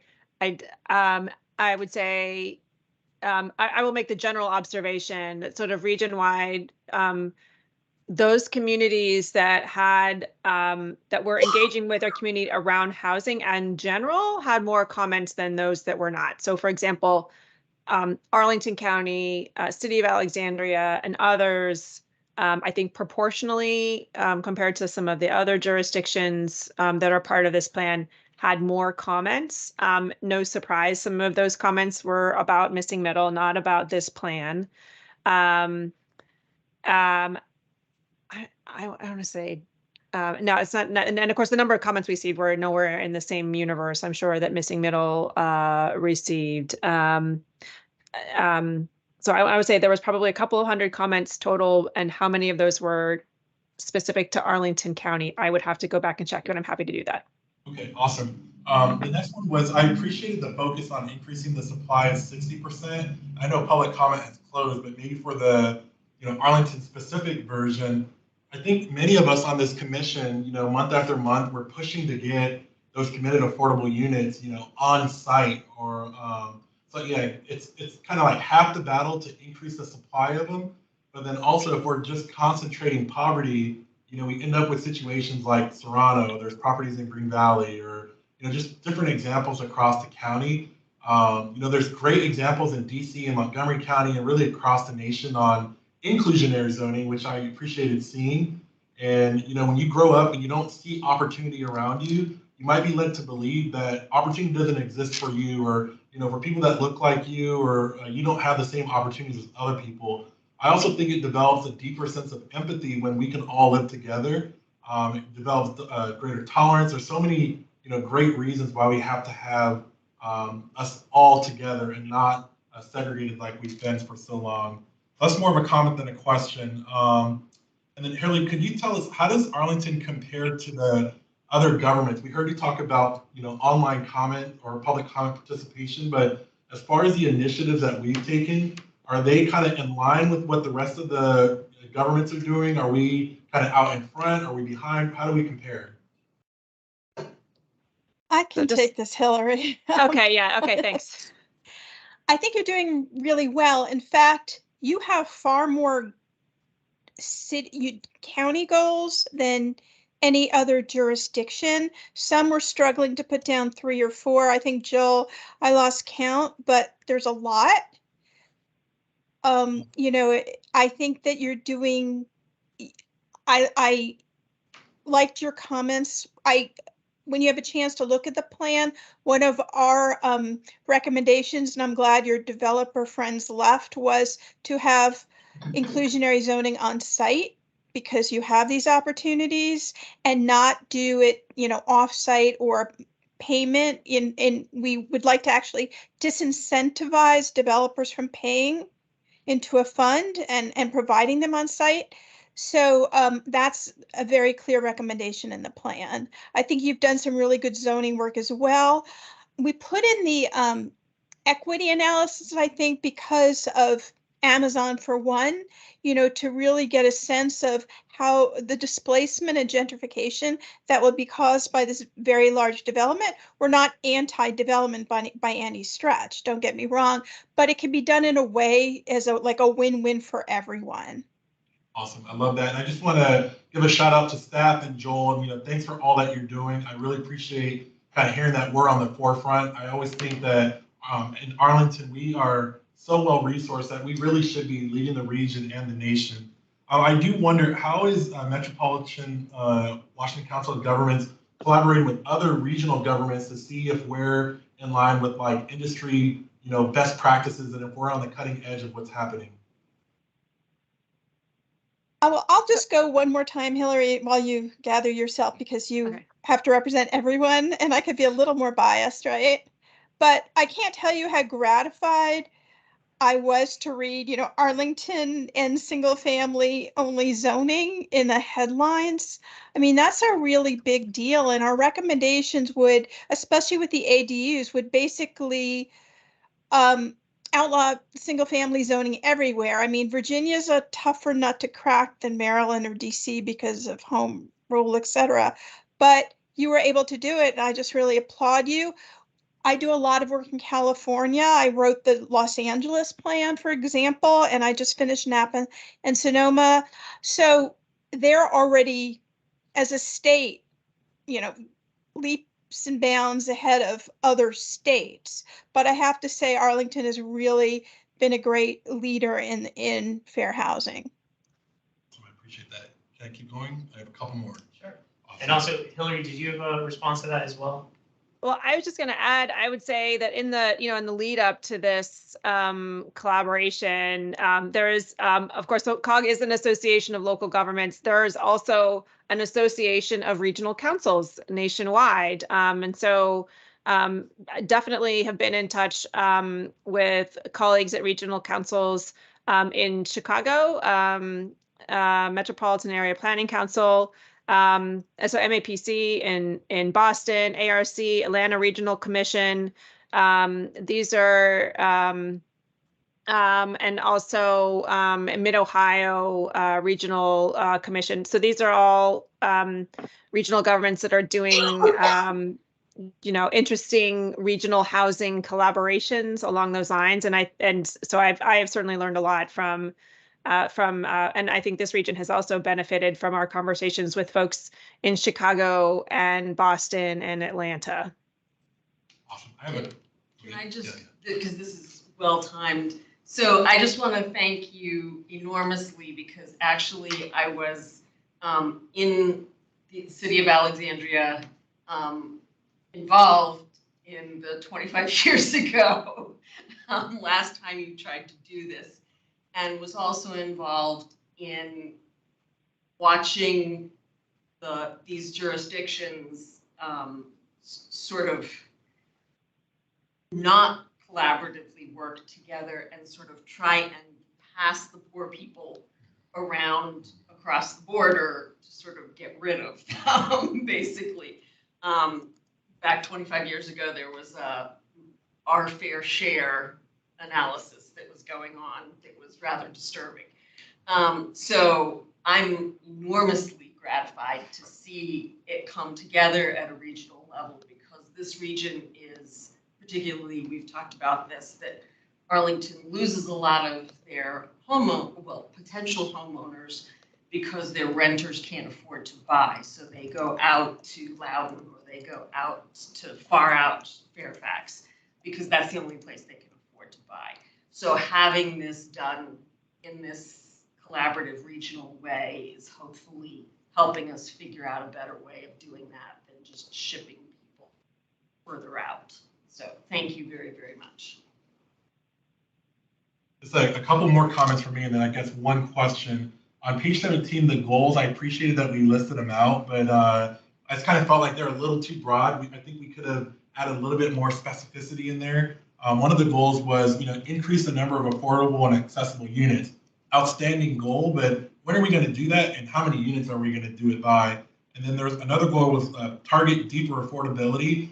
Again, I think those all sound great, but if we kind of challenge ourselves to say we're going to target deeper affordability by doing this by this date, at least we have something to measure. I was surprised not to see Plan Langston Boulevard anywhere in the presentation, but again, we can continue that conversation. Mr. Chair, where did we end up with source of income discrimination? So I think that's included in the Arlington County specific strategy or goal around making sure that our human rights ordinance complies with the Virginia housing law. Gotcha. Or fair housing law. Okay, so we're still kind of, is it waiting on an update? It still hasn't happened. I don't know. I don't know if Joel or anyone has an update on where that it's been in process for like a year or more. I think the county attorney is still negotiating with the Human Rights Office or something, but it's taking a long time. Yeah, I don't think, unless Jennifer has an update, I don't have anything beyond that. Okay. The disability, I appreciated the goals on that, but we've had conversations with this commission, and developers have looked us right in the eye and said, well, we're just following the law. And so I appreciate that we're going to advocate for that 10 and 6%, but what are going to be the strategies? How are we going to incentivize developers to come to the table so that we're not, having to advocate? Because again, they looked us right in our eye and just said, yeah, well, we're just following the law. My last question is, we've seen really great examples of churches being converted into affordable housing across Arlington County. And I was surprised that we didn't really see some more of that, maybe even across the Council of Government. I think faith communities in general have evolved, definitely in the last decade, but certainly, in the pandemic, we've modernize things, and I think there's an opportunity. I think a lot of churches would be willing to, use their property for a cause like affordable housing. We have great examples of that. So those are my comments. Overall, really impressed, and I know it's going to be a long road ahead. So thank you for all that you're doing. Really appreciate it. Could I just address your last comment quickly? I don't know if there's enough inventory, but one thing we're seeing a lot of, and in fact, California, of course, just passed legislation, is the conversion of office buildings and retail into affordable housing. And I know in the DC section, that's one of our recommendations in the downtown area, to bring inclusionary zoning there, because there is that opportunity for conversion. And I think that might be a trend in the future. Awesome. Thank you. I have some comments, recommendations as well. One of the ones kind of going to what Sarah was mentioning about schools. In the plan, they talk about the disparities by race and ethnicity in access to high-performing schools and schools with higher test scores in math and reading. But there's no goals or strategies around addressing that. And that's, in my view, a pretty significant challenge, that's really based off of where people live, dictates how good of a school they get to go to in Arlington. And I would really love to see something in the plan about working with APS to try and address that consistent challenge that we've had in Arlington. I don't know if there's any response, Joel, or anyone that you have on that. I mean, I think we will continue to seek out collaboration with public schools. We worked with them on the race and equity training program. We both have kind of these looking at things through the racial equity lens. But I think we will take that comment into suggestion. Thank you. Additionally, this is something that has come before our commission multiple times with tenants, and that's the fear of reprisal. And in the report, speaking with Spanish-speaking residents, they've revealed that fear of reprisal is a major issue in their not reporting housing discrimination or substandard housing conditions. Again, this is something, there's no goal or strategy that really seeks to address this directly. And I think given how much this commission and other advocacy groups have heard that from residents, that they're afraid to speak out and they're afraid to report issues because they fear reprisal. And we also saw in the report that there's a significant number of residents in the DC metro area, at least who took the survey, who don't report cases of housing discrimination. And some of the reason is because they fear retaliation. So I think having a goal or strategy that specifically addresses that and talks about what steps the county can take to, whether it's education or, working more closely with the Office of Human Rights and landlords and others to, step up enforcement and outreach when it comes to our fair housing law or ordinance, and just making sure people are aware of their rights and that they feel safe reporting issues and substandard conditions as well as violations of the Fair Housing Act. Again, if you have a response on that, feel free to. If not, that's fine too. I can move on to the next one. Yeah, sure. I mean, so education obviously is a big part of our recommendations, and we do look to expand on that through, outreach that includes workshops and materials, education on the current legislation that outlawed discrimination on source of income.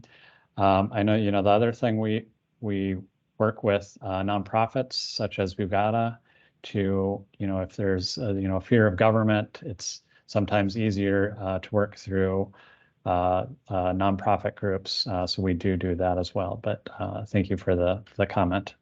Yep. Definitely looking for more things, because I think what we're doing today isn't fixing the problem, it's helping, but it's not, it's not solved.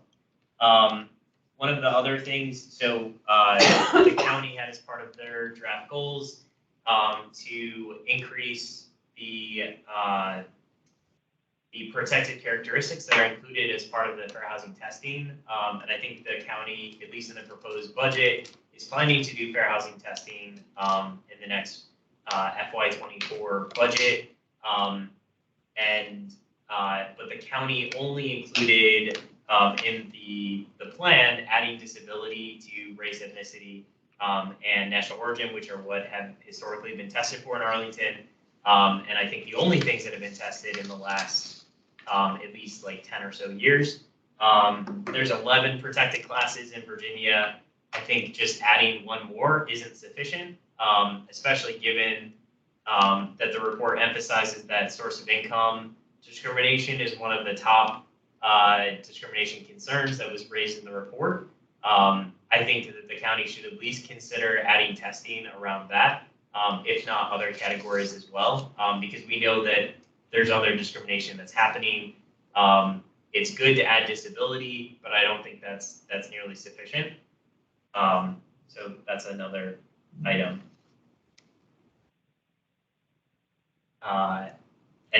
Joel, any comment? Yeah, sure. on that? I think, I think what we heard through the process was that there was they're very interested in testing on disability, and that there was fear of discrimination there. But point well taken, and I think there is some interest, I think, in expanding that given recent comments. So thank you.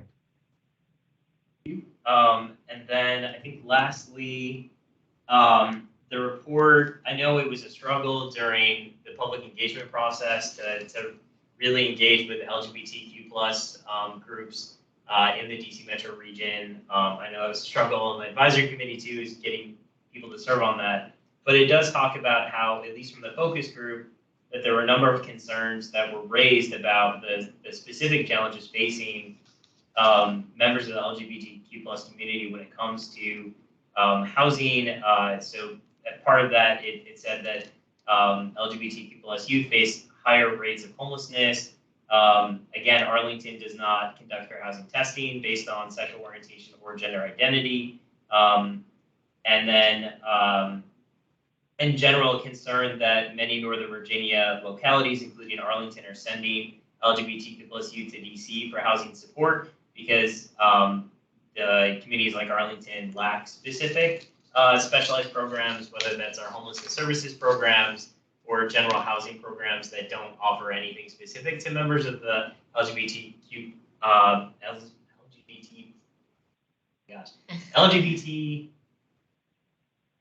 plus, thank you, community, as well as the need for specialized housing services for LGBTQ plus youth and seniors. And again, I think it's great that the report highlights those needs, but there's nothing in the Arlington goals and strategies that seeks to address that. And I think that's definitely something that's important for the county to look into and see where there are areas for especially vulnerable and especially looking at the trans community where you see a lot more discrimination and higher risk of homelessness and violence and all those things, making sure that we're doing enough to support that community and not outsourcing that to DC that has more of these programs in place. I think that's pretty critical for Arlington to explore as well.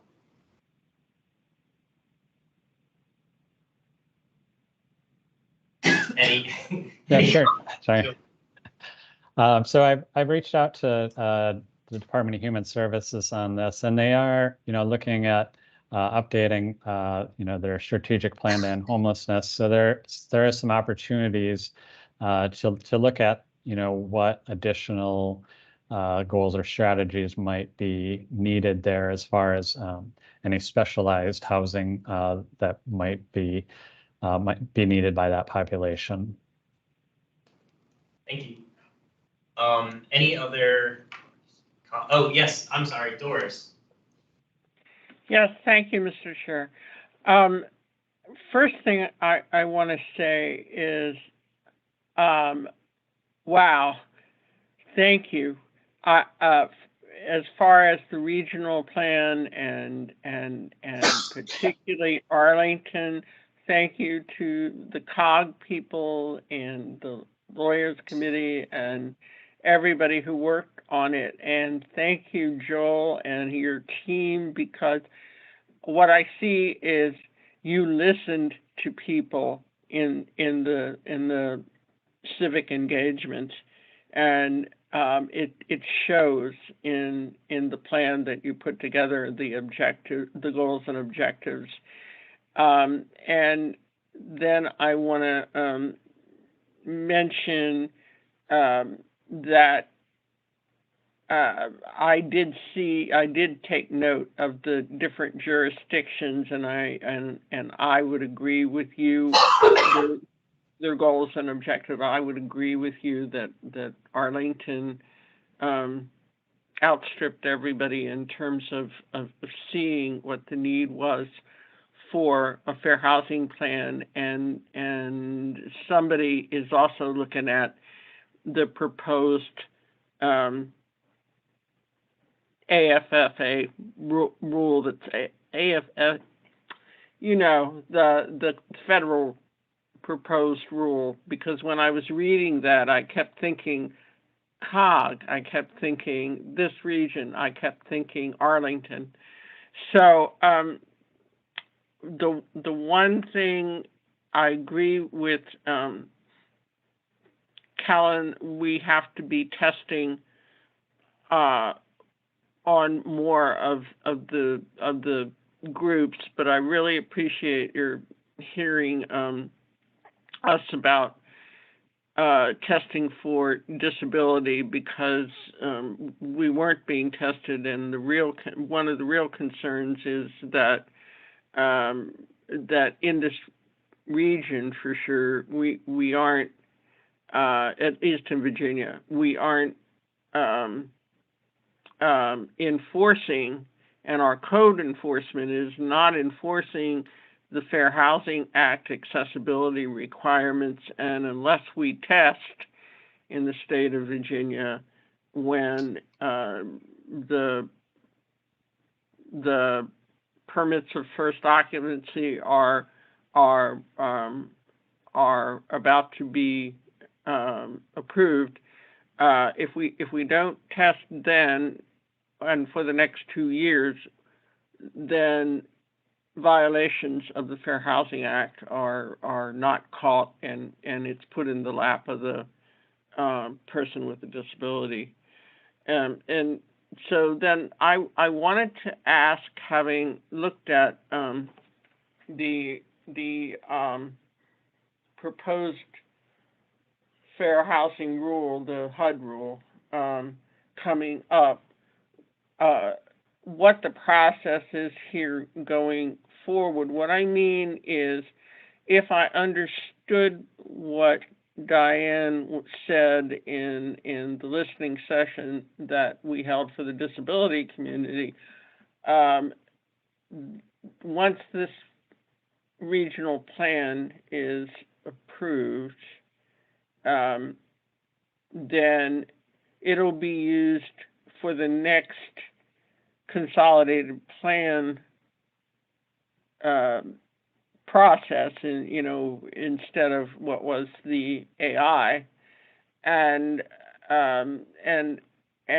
so in Arlington, do we know when that 5-year process is going to be starting that will use this plan? And then after that process, as I understand it, by sometime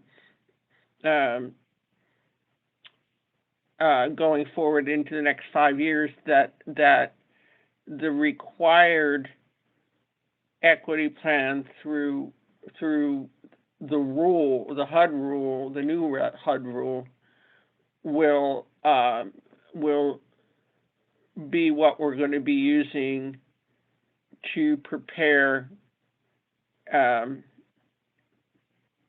the equity plan going forward, and that will influence the next cycle of the consolidated plan. Is that correct? And for Arlington, when might that happen?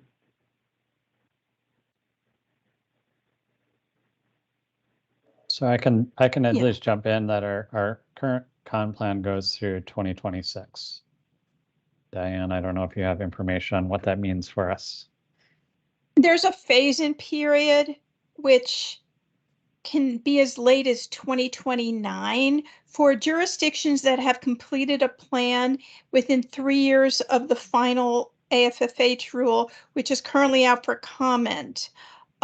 You will have quite a bit of time. Now, we knew the rule was coming. It's for those that don't know, the 2015 AFFH rule was rescinded by the Trump administration, and then HUD recently reissued the rule, has a comment period going on. Now, it's instead of calling it an assessment of fair housing, it's called an equity plan. There are some differences, and some really good differences, like a complaint process, which was never part of this.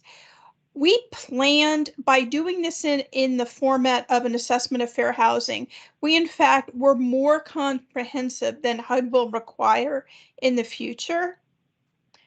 And that was done intentionally. So whereas the format might change and there's some differences in citizen participation and community engagement and so on, the questions that we've answered are more onerous than the questions if the new equity plan. In fact, you might have read all excruciating 45 contributing factors that still haunt me in the middle of the night that HUD is no longer requiring. So what you have now is more information than you'll need.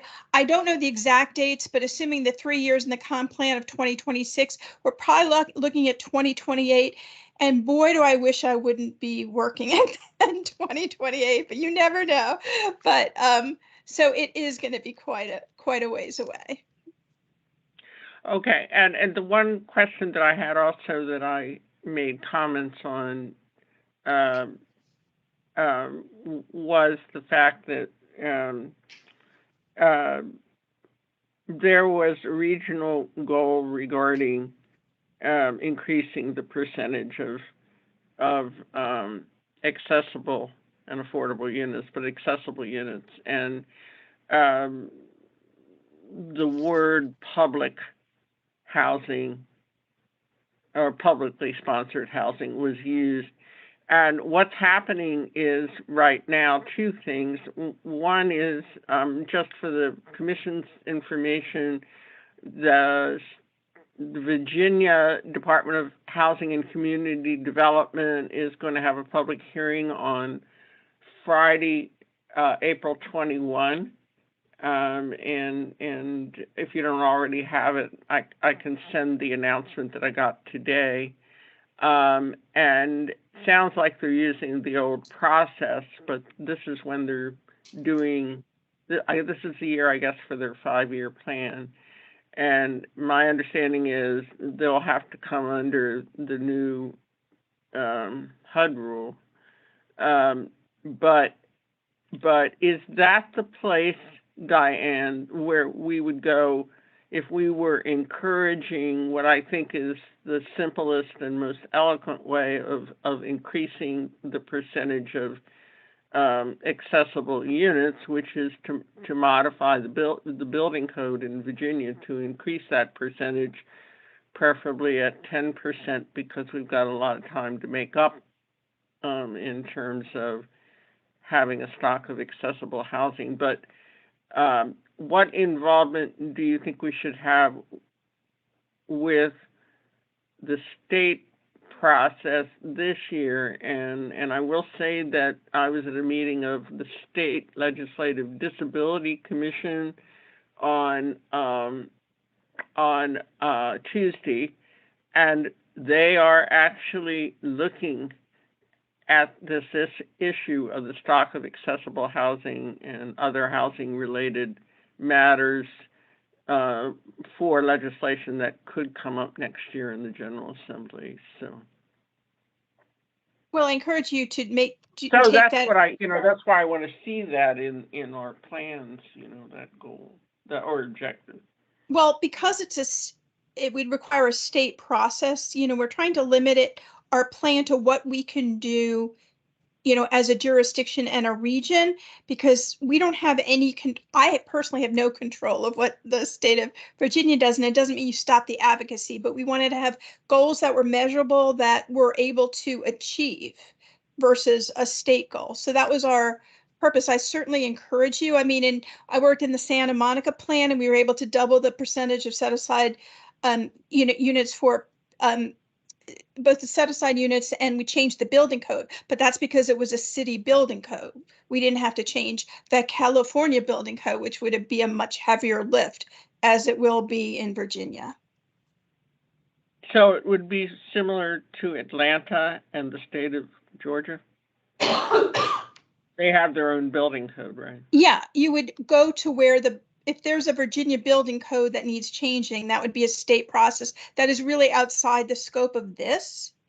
But it doesn't I mean you got- should stop advocating on a state But level. the word public supported housing is the problem that I had, because that means there's, see, what we're talking about with the building code is it could be everything. It could be affordable projects and or it could be, you know, completely private projects if the building code were changed from 2%. It could, but don't forget that this spans 3 different states / DC, and we had to come up with common language for all of these very different jurisdictions. So we can't really mandate all housing everywhere just because of the control factor. But since publicly supported housing is under the domain of each housing department, right?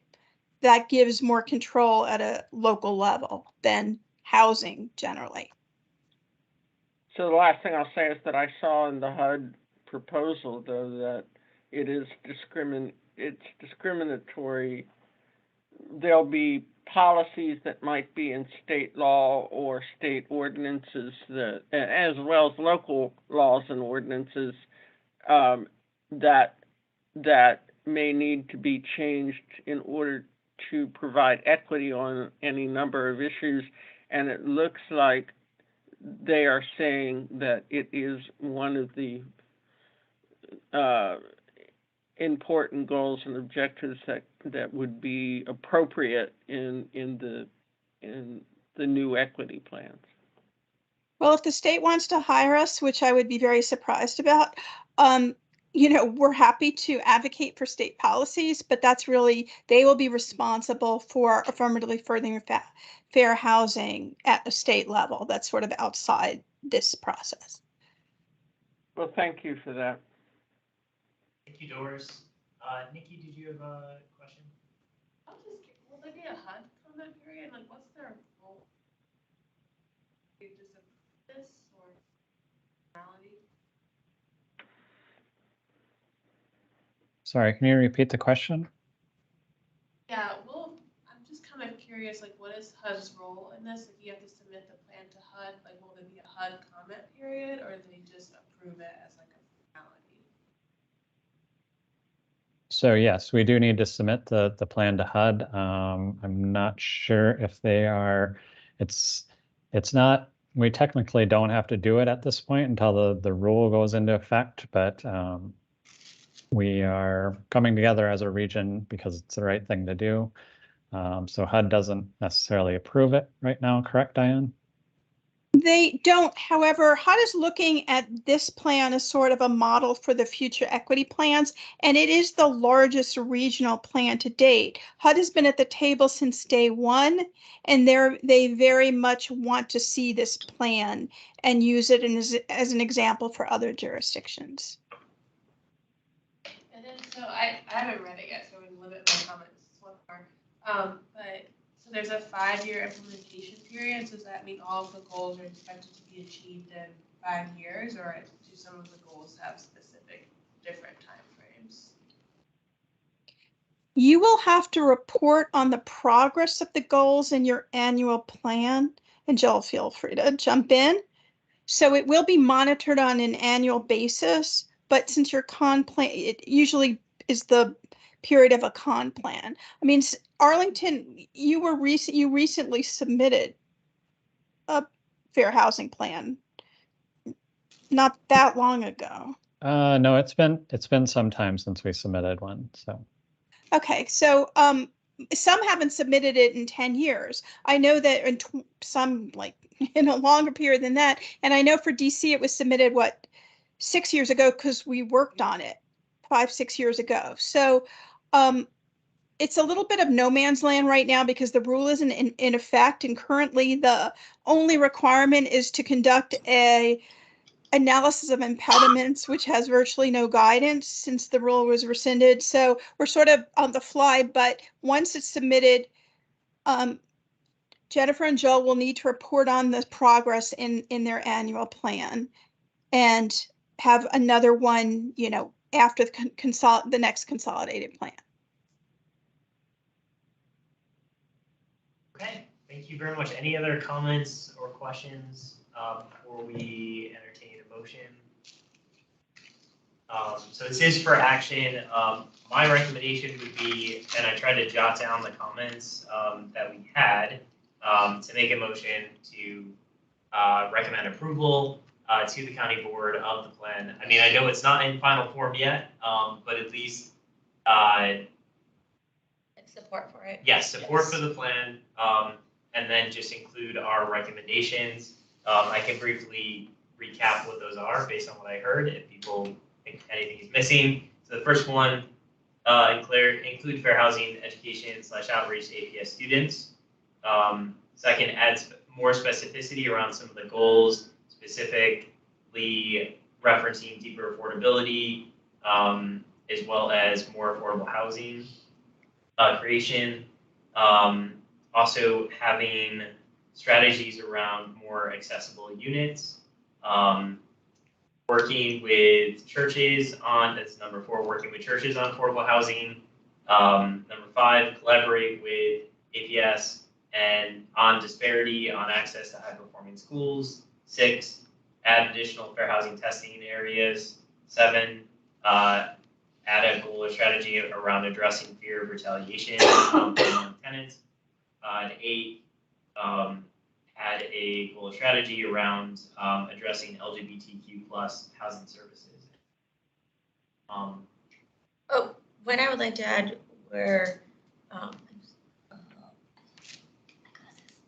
Diane mentioned to put in where to really enforce the availability of on-site housing in new developments than just giving them money that will not be provided for 3+ years. Like, to really make it a focus of more on-site housing for these like luxury developments. Okay, I think the challenge of that goes to the requires state legislation to change it, but That's what I was gonna say, I don't know that we have control over that. yeah, I mean, we can still put it in a letter and say it's important to the housing commission, but it's not something that I think Arlington. But they can certainly make it a legislative priority to change the affordable housing ordinance. Yeah. Or law. Something like that. Okay. Anything else? Just 2 things. Should we re-push source of income? And then I think if we use houses of worship, might be a little more inclusive than churches. Oh, that's fine. Yeah, this isn't the exact language. This is just my notes jotted down. So this will go in the draft letter, send it out to everyone. We'll make edits to it. I'm always happy to push source of income because that's been a pet peeve of mine with the county for years now, going on 3. So happy to include that, making sure that that gets added to the county's human rights ordinance. Anything else? Could I just make a point, is that because we have regional goals and then we have jurisdictional goals. We are not able to revise the regional goals because that would mean going back to the other jurisdictions and then it would be a free-for-all and we would never finish. So these recommendations can either go in the body as to add more information or would become part of Arlington's goals. I just want to make that distinction. Yes, this is just recommending that the county consider these as part of the local Arlington goals. Yeah. Do I have a motion to approve a letter in support with the 10 recommendations? I'll make a motion to approve creating a letter to send to the county board on this regional fair housing plan. Do I have a second? Second. Okay, let's do roll call. That's okay. Then start with myself. I vote yes. Commissioner Montgomery? Yes. Commissioner Norris? Yes, sorry. Thank you. Commissioner Surface? Yes. Commissioner Blake? Yes. Commissioner McGilvray? Yes. Commissioner Heminger? Yes. Commissioner Edwards? Yes. Commissioner Rubalcava? Yes. Commissioner Brown? Do we lose Paul? Okay, then it passes unanimously. Thank you all. And I know we have 15 minutes to consider Park Arlington before Karen has to leave and we lose quorum. Sorry about that. But thank you, Hillary, Diane, and Joel. Thank you. Thank you. Next item. Thank you. Good night. Thank you. Thank you. For the next item, I'm passing it over to Melissa Danowski with the Housing Division for Park Street. Thank you so much. Just one moment while I get this set up. Hopefully everyone can see that. Yes. Yes. Okay, thank you. All right. Thank you and good evening. I'm Melissa Danowski with the Housing Division, and Stephen Kahn with Standard Communities is also here. And after providing a brief presentation, I'll hand it to him to give a short presentation and to help answer any questions. The owner of Park Arlington, Standard Communities and Foundation Housing, referred to as the borrower, are requesting a $34.9 million AHIF loan to renovate Park Arlington Apartments, which contains 294 units and built in 1954. The total AHIF loan includes the previous allocations approved at both the July 2021 and October 2022 county board meetings, as well as the $6 million loan used to assist in the purchase of the property by Standard and Foundation back in 2017. And it also includes a $540,000 deposit that was used to exercise an option to purchase the southern parcel, which is no longer being pursued. The total loan also includes a request for an additional up to $3 million as part of this county board action. So staff recommends. We're still on the first slide. Oh, it didn't switch. You don't see the pictures? We do not. Uh-oh. Okay. Let me stop sharing and reshare.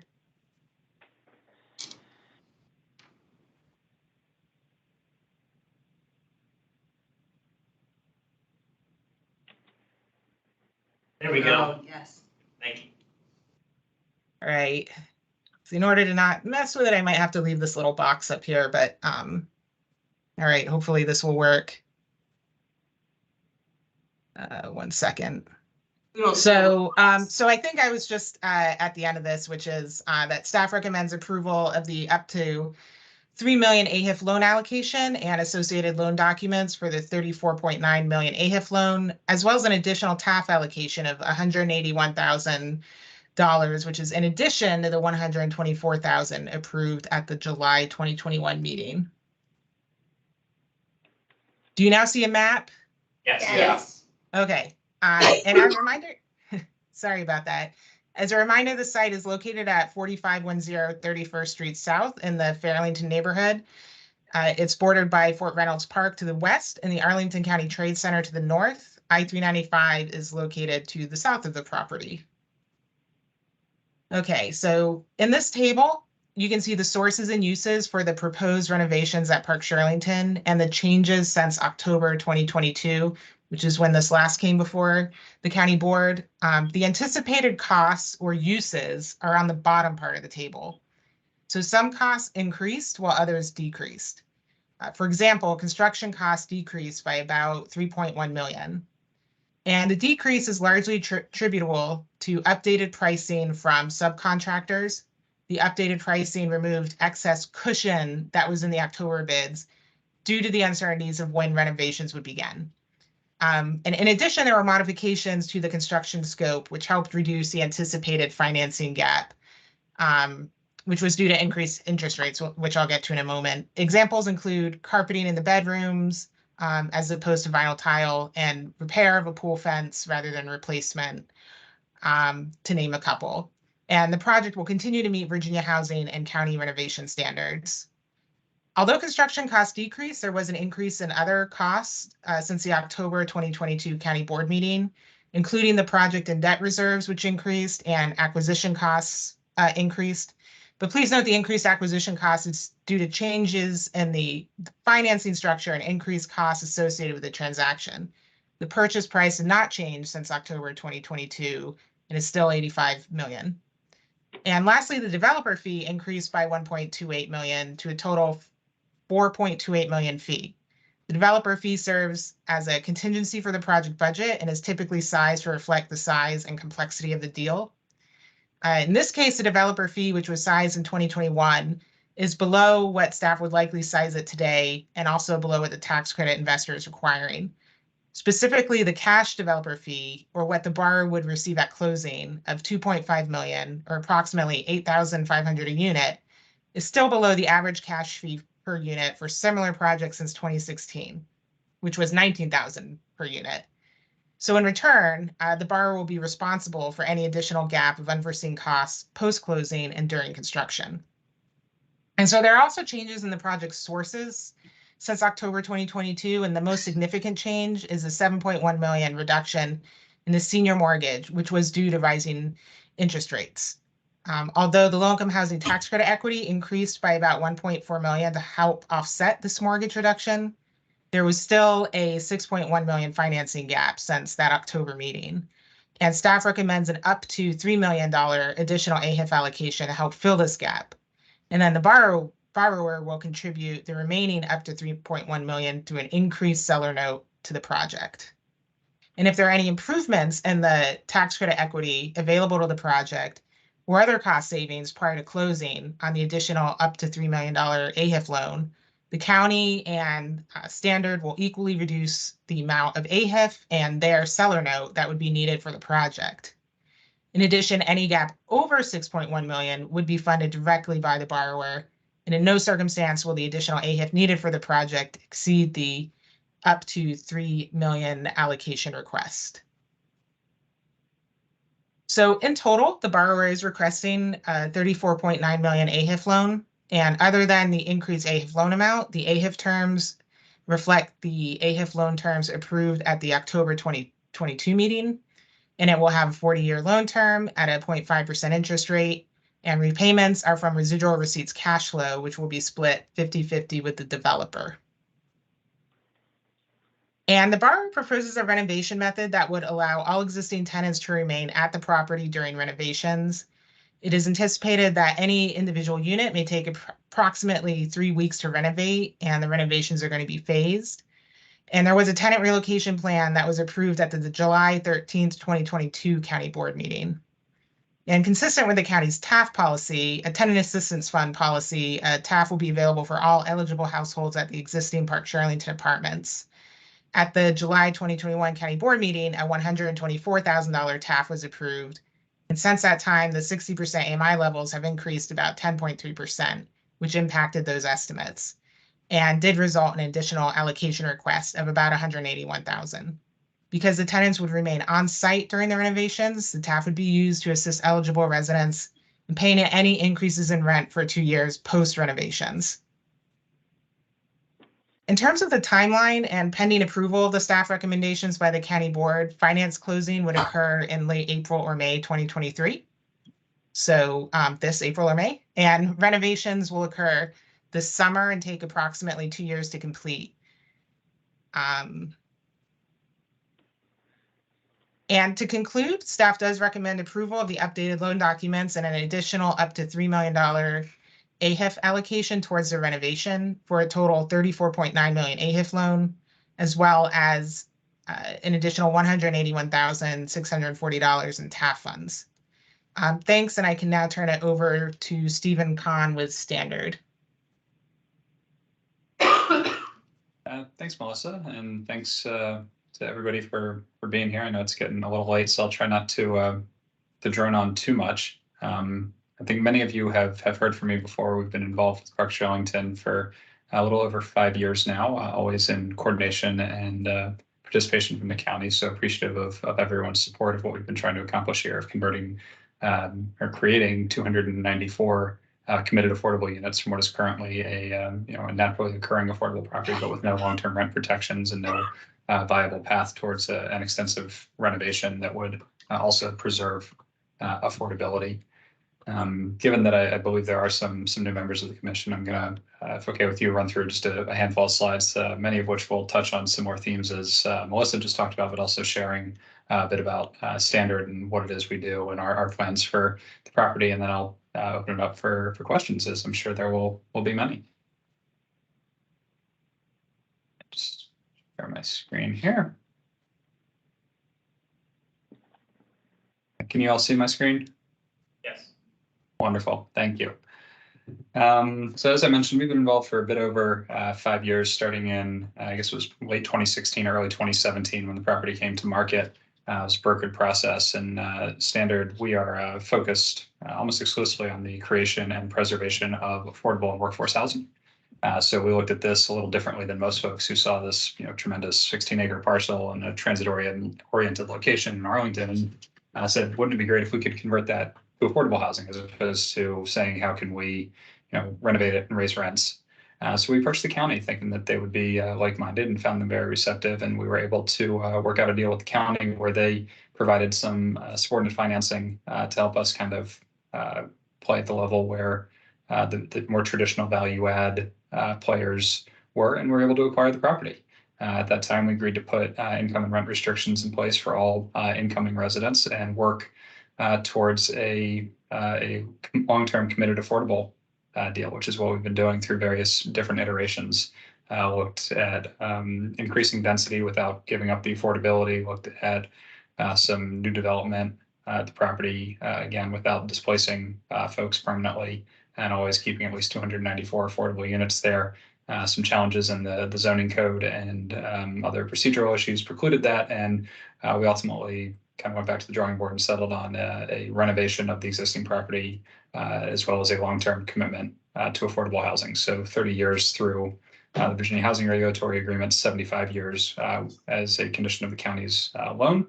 So positioning this property not just for the next handful of years, but the next many generations, to provide high quality and committed affordable housing in a really high opportunity location, which is something very difficult to come by. And we are very excited to finally be able to be on the doorstep of delivering. I won't go too much into it here. I think Melissa showed many of these are similar pictures before. You know where the property is. This is kind of what it looks like on the inside. It's been maintained, but not truly renovated in more than 20 years.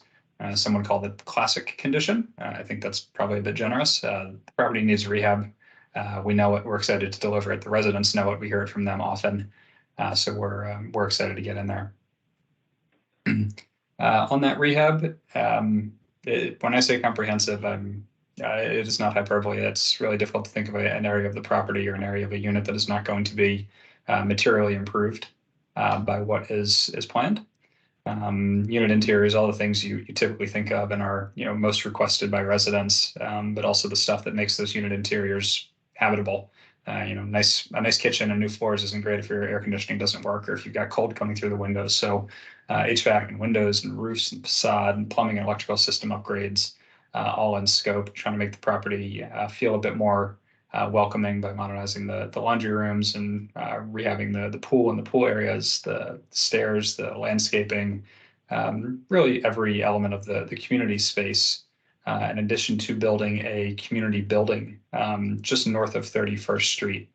Nothing massive. It'll be about 2,000 square foot building, kind of with two distinct uses. One is to house the leasing office and compliance area, because we do have a lot of paperwork that needs to be done, and resident engagement as part of the affordability programs that the property will be entering, but also to provide a true community building for residents. So we'll be able to have those two called wings of the building operate in parallel, and then when the office closes for the day, the amenity spaces will still have access as is appropriate. It's not going to be 24 hours, but it'll be a true community amenity, because the property now is under amenitized. It's got the pool and a bunch of open space, but that's really about it. So putting in a fitness center, computer, business center, a multi-purpose room that can be used for resident events, as well as having a dedicated property management presence in a true office space, as opposed to where it currently is, which is a converted 2-bedroom apartment. Will be, I think, great benefit to the property, as well as allowing that 294th unit, currently the leasing office, to be returned to a 2-bedroom unit. So we've been working with the digital equity team, and part of the AF allocation that has been granted is going towards funding free internet access for all low-income households at the property for the duration of the Virginia Housing tax credit initial compliance period, so for the next 15 years. What else haven't I mentioned? Oh, no displacement. That's a big one. Melissa mentioned the relocation plan, and that was approved previously. We're working with Housing to Home, which I don't think we were formally engaged with them last time I presented to you. So we're excited about that partnership. We know they've done work in Arlington previously and are very familiar, not just with the Arlington relocation requirements, but also with HUD and Virginia Housing, who are also overseeing the deal, and we have to be compliant with all of that. So having dedicated professionals and a perpetual on-site presence throughout this to ensure that everything is handled appropriately and all resident concerns are addressed and handled as sensitively as they need to be, given how disruptive moving can be, even with the best intentions, is important to us. So we are excited to be partnering with them and effectuating this transformation of the property without displacing any qualified residents. This is kind of the two-winged community building that I had mentioned. So leasing offices on that side, and then into the fitness center and the community room, business center up here. And all of this opens up to the green space at the kind of center of the parcel that's north of 31st Street. So trying to create kind of an indoor-outdoor space there. So we are quite excited to deliver that. I think Melissa ran through the capital stack and how this deal has kind of come together, and it's faced many headwinds, not just in the last 5 years, but specifically in the last year or so since I was here. Interest rates have not been kind. Construction costs similarly not kind, and the inflationary impact on operating expenses similarly cut into our ability to raise debt proceeds. So there's a lot of creative thinking and good partnership that was done amongst all financial stakeholders in the deal, as well as the professionals that are managing and completing the construction, and tried to figure a way to still get the deal to pencil. We made up a ton of the gap that was created by these headwinds, and then being able to come back and work hand in hand with the county to figure out how to solve the rest of it, which is what brings us here tonight. We're incredibly thankful for the opportunity to keep this alive. So that's kind of what I had prepared. Unless Melissa's going to tell me I forget anything, because I often do. Please, come at us with questions. Happy to answer anything you've got. Thank you, Stephen and Melissa. I want to propose something a little unorthodox, just because I know that Karen has to leave. That unless there's an objection, I'd like to entertain a motion to recommend approval to the county board that reflects any discussion that we have after we take that vote, so that Karen can leave after the vote, but we can still ask questions and have discussion, and then just make sure that the letter incorporates any of that feedback from commissioners. Is that okay with everyone? Okay. Do I have a motion? I'll make a motion. Thank you. I'll second. Thank you. So let's do a roll call vote on that. I vote yes. Commissioner Montgomery? Yes. Commissioner Norris? Yes. Commissioner Surface? Yes. Commissioner Blake? Commissioner McGilvray? Yes. Commissioner Heminger? Yes. Commissioner Edwards? Yes. Commissioner Ubelkava? Yes. And I think we still don't have Paul, right? Yep, okay. Thank you. That passes unanimously, and now we can have discussion. And then I'll watch the rest of it. Thank you, Karen. The one question I had was, for staff, how does this additional request of AHIF impact any of the funds that we've been discussing previously? Or is this increasing our commitment and our budgetary constraints?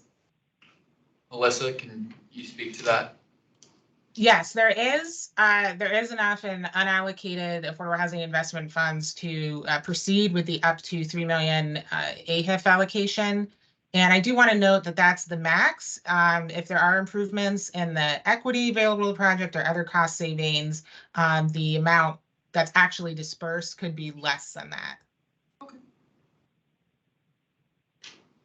I had a question for Stephen, and I think I may have asked this before when you previously come before the Housing Commission, but one of the things that our nonprofit affordable housing providers often offer for their properties are kind of wraparound services. So they typically have like a resident services in place, and that can offer everything ranging from like tutoring to the students that live there to efforts like coaching and training around managing a budget and things to help the low-income residents just have a better quality of life and standard of living at the property. Is that something that Standard is looking at doing, either offering that through your property management firm or contracting out to a separate firm to provide some of those wraparound services that we would typically get if it was a nonprofit affordable housing provider? Yeah, no, I appreciate the question. It's not something that is currently contemplated as a like a staffed position at the property, and recognize that there are others who do that in different deal structures, but this one doesn't necessarily lend itself well to that. That said, it's a great location. Building this community building with the multi-purpose room, it's not something that we intend to let sit vacant. So we are supportive of residents and ensuring that, as I believe you said, that they are fulfilling the potential and getting more higher quality of life out of being at the property. And our property management firm, Franklin Johnson Group, is very familiar with the area and will be, along with corporate support from us, seeking to engage with many of the nonprofits or other community groups that work in the area, making that community building space available to them to have programming, and to the extent that we can sponsor and support that, absolutely doing so. But unfortunately, a deal that doesn't lend itself well to having a full-time coordinator or someone on staff for it. So we don't think that the residents will be entirely on their own, and we'll look to further that as best we can. In addition to working closely with the county, there'll be permanent supportive housing units at the property and all of the programming and support that comes specific to those residents. So things that we have thought through and trying to find the best path forward there with the resources that are available. Okay, thank you, Stephen. Yeah, I definitely would encourage Standard to take a look and see what partnerships and things could be available to help provide some of those services for the residents. Understanding that the deal is not currently structured to have a full-time position, but if that's something that one of the existing staff of the property management firm could take on as an added responsibility, or just if there's, I'm sure a lot of our local nonprofits that provide, whether it's like employment support or AFAC or food or other things, would be more than happy to work, at least have discussions to figure out what could be possible. But I just recommend at least looking into that to see what's possible, even if it's not part of the planned structure at this point. Yeah, absolutely. Appreciate your encouraging us. We are very anxious to go down that road, so you'll not be disappointed. Other questions? Oh, Haley. Hey, thanks. I was just wondering, do you all have your bond allocation and your HUD commitment? I guess I'm hoping for your sake that the closing date that you're working toward is pretty firm, because I know it's been a journey for you guys. So I was just curious how certain that was. It is certain. We have both bond allocation, firm commitment, and are waiting on HUD to confirm the closing date, which we've requested the 28th of April. Congrats. Thank you. Hard fought. Actually, did you want to ask that question? I prefer, let's ask the question. So just my question with the renovations and stuff, was there ever a point with Park Shirlington having the same issues as a Serrano? in the sense of the maintenance of the property. I mean, I understand, Stephen, you said that oh God, you use the term. I'm blanking out, but yeah, it's old. I mean, yeah, you said it's 1950, it's old, but were there any issues, that has happened, like the Serrano has happened with the security, because the Serrano building's old as well. I don't know. Yeah, I'm not intimately familiar with the Serrano specifics, so I can't, compare the two. I can say that we do not generally have security issues, certainly nothing beyond the norm of a large, multifamily property. No security issues, no significant deferred maintenance issues. There's nothing, hidden and lingering that's, the big boogeyman of the property. We've been involved with it for 5 years. We probably have found it by now.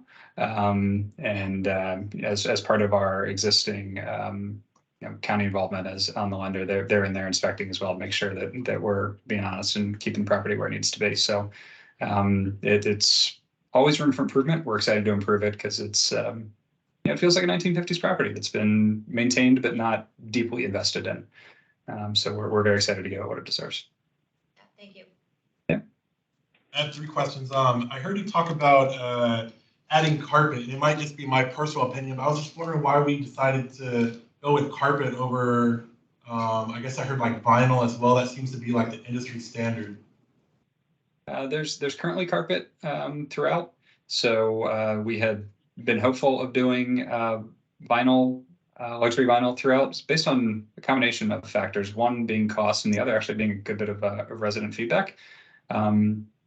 Carpet in the bedrooms is not terrible, and it is a cost saver. So we're still planning on the hard surface luxury vinyl tile, the wood looking plank throughout the common areas. But in the bedrooms, apologies, definitely no carpet in the bathrooms. In the bedrooms, carpeting. So that's part of the trying to get the cost back in line, as we were facing a tremendous number of headwinds, and it was not as opposed by residents as we had thought.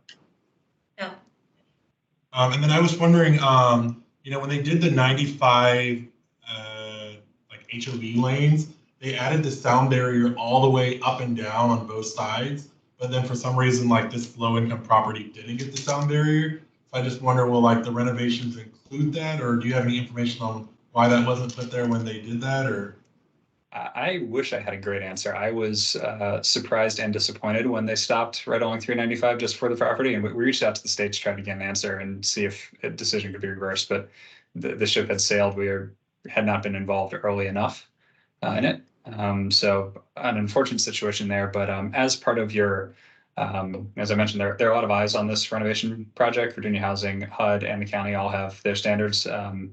I know that specific to the HUD approvals, there is an interior sound measure test, and they look very closely at the specs that are being used to renovate the buildings, window types, insulation, sidings, et cetera. So extensive sound study has been done. It's been designed to try to attenuate some of that highway noise, even without the sound barrier along 395. I appreciate this. Definitely appreciate that insight. When I think about the sound barriers that are there now and where the hole is, it seems like there would be amplified noise, coming from where there is no current barrier. And I'm glad that quality of life kind of came up. I just, that's what's top of mind for me. My last question is like a 2-part question. In your slideshow, you had language that said something to the effect of in-unit internet access for qualified residents. I was wondering if you could tell me, one, what that means, and then I have a second part to this question. Sure. In-unit, meaning they will have access in their unit to internet at no cost. If I say something that sounds silly, it's because I'm not especially technically inclined, so forgive me. But symmetric 30 megabyte per second upload and download speed is what your digital equity team has educated me on as being kind of the bare standard that they're looking to have in the unit. So we will provide that to all qualified residents. I imagine you're wondering what qualified means. Income qualified. So the county is providing funds to allow this to be put in place at no cost to residents and income qualified. So low income households that are qualified under the LIHTC program will be eligible to receive the free internet. That's at least 294 residents, if I understand that correctly, right? Yeah, it's property's 294 units. The vast majority, 78, I want to say % are 2 or 3 bedroom units. So it serves a tremendous number of families. So I don't have an exact resident count for you, but it's a multiple of 294. I appreciate that. When I think about the cost to do, internet, which I think is great, it's part of our digital equity goals, to do it for like 80% of the property, but not for the 20. It doesn't seem like there would be very much more cost to just do the entire property if it's just 20% more. So have you quantified how much that would be for that additional 20%? The entire property will be served. The infrastructure will be there. I think the reserve set aside with the county funds is just to provide that at no cost for low-income households. So we will use the benefit of the scale of the property to try to negotiate a bulk contract so that a provider can come in and say, we put the infrastructure in place. I believe it's currently Comcast that has the infrastructure there. They will be able to serve all 294 units, those who choose to sign up. Low-income households will be eligible to if they want internet in their units, to have that cost covered through these funds set aside by the county. If a household is not low income qualified, and it is our intention that all households at the property will be, then they would pay on their own, yet still receive the benefit of the scale kind of discount of the bulk pricing that has been negotiated on behalf of the entire property. Thank you. My last question is, right next to this property, there's 2 apartment buildings. I just wonder, I know like at this point, we're not going back to the drawing board, but when I think about Barcroft, and I don't know if you're familiar with that property, they're overhauling it, but they're adding a ton of density. They're going up. We already have the zoning laws in this RA zone. So I just wonder why didn't we go more dense on this property? A great question. It was explored, it was advanced to the point of a 4.1 submission. Without going too deep into it, and it's been a few years since I've really been in the weeds on this. The layout of this site, with the borders being significantly below kind of where you think of the apartments existing, didn't allow for that much more height, because elevation is, or the max height allowance, I forget if it was at the time or currently, is measured based on the average above the perimeter elevation. So if you measure around the perimeter of this site, you're at times 20 or 30 feet below where you'd start building. So you couldn't do but so much more. And we were going down that path right around the time that the zoning changes were proposed and subsequently enacted.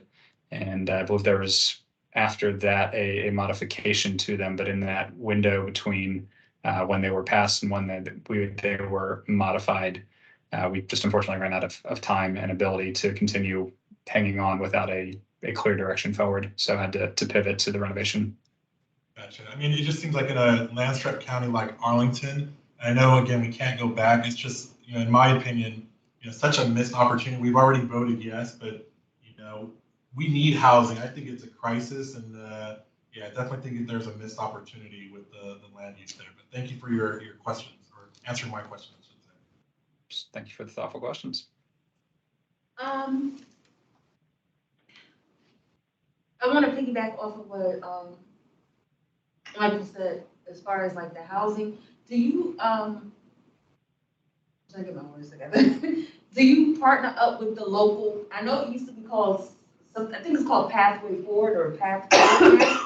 What percentage of the apartments on this particular property could be or would be assigned to individuals just transitioning from homelessness and is searching for permanent housing? Have the county partnered up with?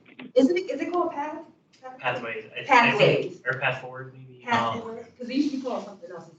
Yeah, it's ASPAN. ASPAN, yeah. So I think that's rapid rehousing units. Okay. Do you have rapid rehousing units available? Because the homelessness is starting to pick up, and I don't know if it's coming from, other jurisdictions, but like when I'm driving around, I see more individuals who are homeless under the underpath. And even walking around with like their shopping carts, and I didn't notice that before. I've only lived in Arlington about going on 6 years now. And I know I had volunteered when it was under A-SPAN, and they said that they would go drive around and try to locate actual homeless individuals. But ever since then, this was like pre-pandemic, ever since then, I'm noticing it's more individuals. So is the county allocating more rapid rehousing for homeless individuals? And is this one of the properties that y'all can consider? Melissa, would that be part of permanent supportive housing, or is that's separate from that? Yeah, I was just about to say that this property will include 15 permanent supportive housing units, and permanent supportive housing provides affordable housing and those supportive services for people at risk of homelessness, people with disabilities, to obtain and maintain their housing.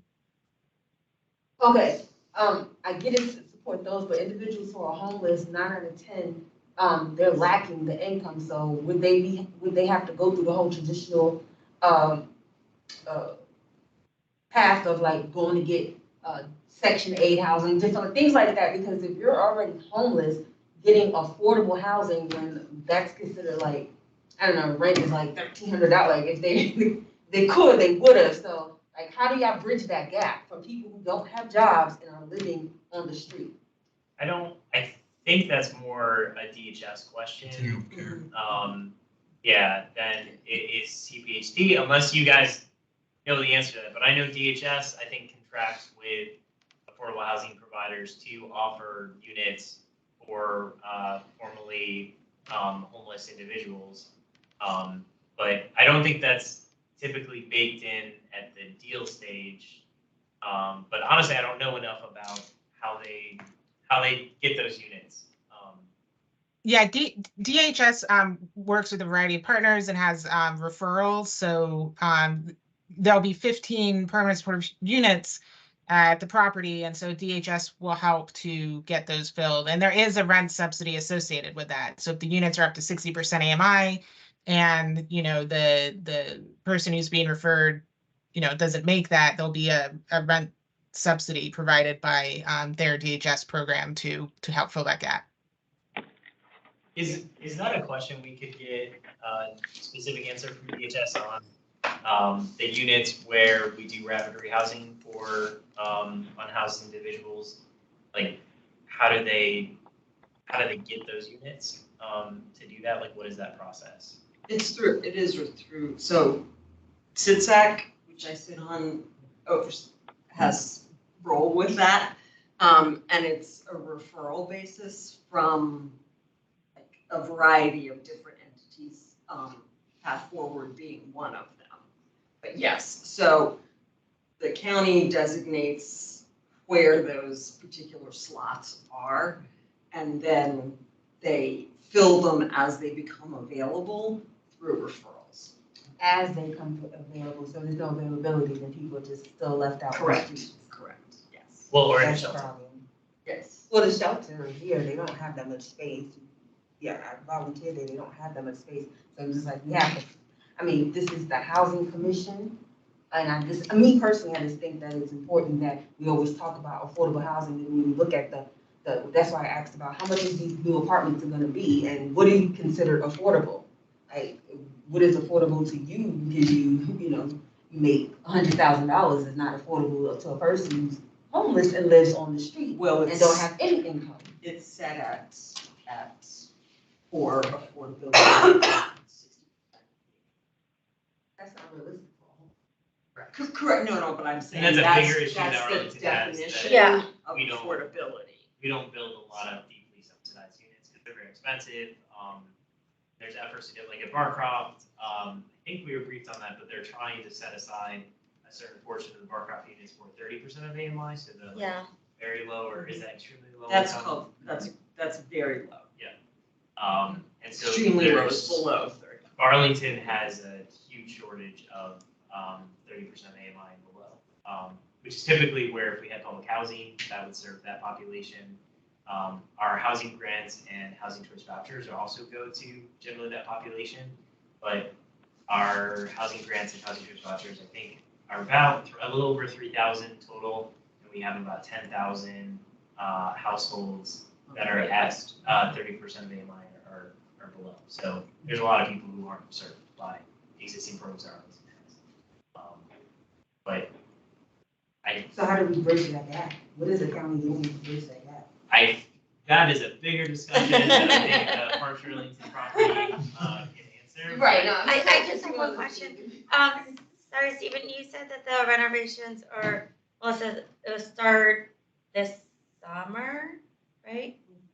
Right? So, is there like a plan to kind of do, a show and tell of the renovated units, the end of this year or next year for the Housing Commission? Because I think this is it's a great plan, it's very ambitious, and it's exciting for that area, with the solar panels and everything like that. I just think that's kind of cool to see. Yes, pictures are fine, but kind of get a in-house. Yes. Nothing planned, but it can be arranged. If that's of interest, you guys let me know. We're planning to start renovations called, August. That's probably a fair date. Clubhouse being built, same as we start the first handful of units at the property. So we should have some finished units, which will obviously all be occupied. So we'd have to find some time to get folks in there that works for residents. But yeah. Yeah. And happy to work with staff and standard, try to organize the site. Thanks. Yeah, that was something I was just about to say, that the appropriate time can certainly help facilitate that. Be awesome. Thank you very much. Any other questions? Could Doris ask? Yep, go ahead, Doris. I was just wondering whether any of the renovations are going to result in accessible units, and I'm making an assumption that the newly built building is going to have it's going to have the rental office, right? And it's going to be a community center kind of thing. So I assume it will be compliant with ADA, not just fair housing, but ADA. That's correct, fully compliant. Yeah. So will there be any increase in accessible units? Because this is an old building, so. Yeah, there are certainly some challenges that come with older buildings and creating accessible units, but yes, we've thought fairly creatively and have been able to find not as many as we would like, but yes, to create some truly accessible built units at the property, both interior with the associated horizontal and vertical clearances, as well as accessible path to those units, which, given the topography of the site, was a tremendous challenge. Because of the siting. That's right. There's a lot of elevation, a lot of steeper grades, right, and the buildings themselves, so, no units sit at grade. But will there be units that are going to be maneuverable, at least at the level of the Fair Housing Act? Yes, there will be. Yeah, there will be. It's a HUD deal. So HUD, Virginia Housing, and the county all have appropriate regulations. I think HUD is probably the most stringent on the accessible side, and we are compliant and blessed by HUD with our plans. But what I was asking is how many might there be, or do you know? There will be 15 units with accessible interiors, and of those 15, 8 will have accessible route. Okay, thank you. Yep. Oh, there are elevators in there too, right? There are no elevators at the property. No, it's all garden. Yes. Yeah, okay, thanks. Any other questions or comments? Just trying to clarify what I remember. Yeah. Thank you. Sorry, one last question. With the amenities, all those will also be compliant as well for people with disabilities? Yeah, it's a big part of the reason we chose the location that we did for that building. It's accessible. For the building as well as the swimming pool and stuff? The swimming pool, yes, it will be accessible. There's parking space or a couple parking spaces right in front of it. But it does sit kind of at the northwest corner of the property down a hill. So folks, you can't, you need to have transportation to get there in an accessible manner. But yes, once you are near the pool, it's accessible. But will the pool also have the required either ramp or lift? Yep, it's an accurate pool. You can get into it. It's fully accessible. Drivers are using ramps. Is that what you're using? I'm sorry? Ramp to the water? I do not know those specifics. I apologize. I can get back to you, but it is fully compliant with all appropriate regulations under HUD and Virginia guidelines. Okay. Yeah, but the ADA rule is what you follow for swimming pools. So. I'm gonna cut off discussion on this item there. And I really appreciate Stephen and Melissa, your presentations on this. And we will submit our letter to the board expressing our support, but also providing synopsis of the discussion that we had as well. Okay. Thank you all so much. Appreciate the time. Thank you. The next item that we have, I think is probably Melissa, and that's Barcroft process update.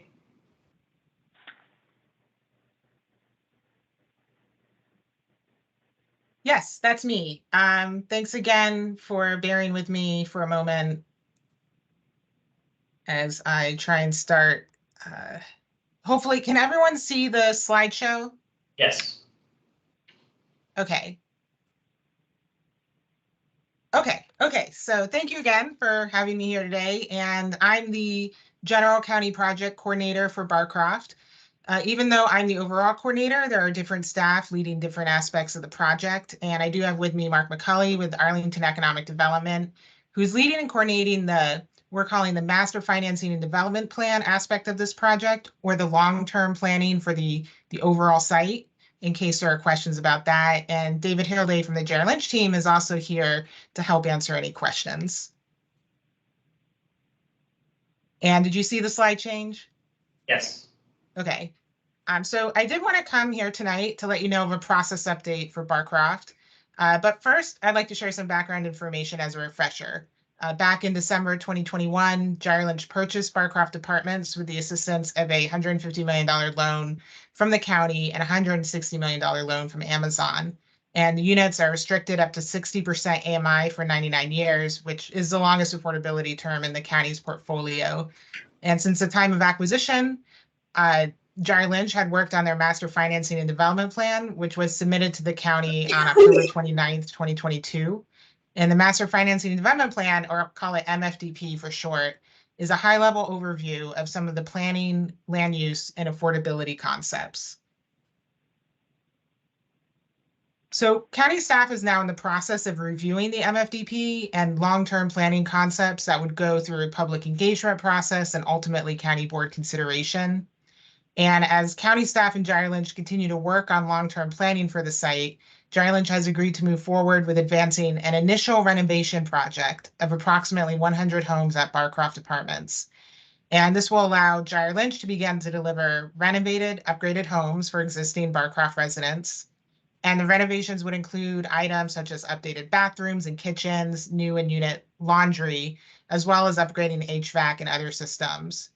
And for the initial renovation project, Jared Lynch is considering buildings that are part of the existing Neighborhoods Form-Based Code conservation area and are not envisioned by either the county or Jared Lynch for redevelopment, regardless of the ultimate plans for the overall property. And there will be a community engagement process associated with the initial renovation project. Jared Lynch will host resident meetings to ensure that the residents are informed of renovation plans and can provide feedback and ask questions. Jared Lynch will also meet with community stakeholders and commissions consistent with the county's use permit and affordable housing development processes. And public engagement for county board consideration of the long-term plan is anticipated for later this calendar year. And county staff and Jerry Lynch will be exploring ways to provide deeper affordability at Barcroft, which could include units restricted at various income levels below 60% AMI, continuing to encourage housing grant and housing choice voucher referrals for eligible residents and other subsidy options. So options and recommendations for deepening affordability in the initial renovation project will be discussed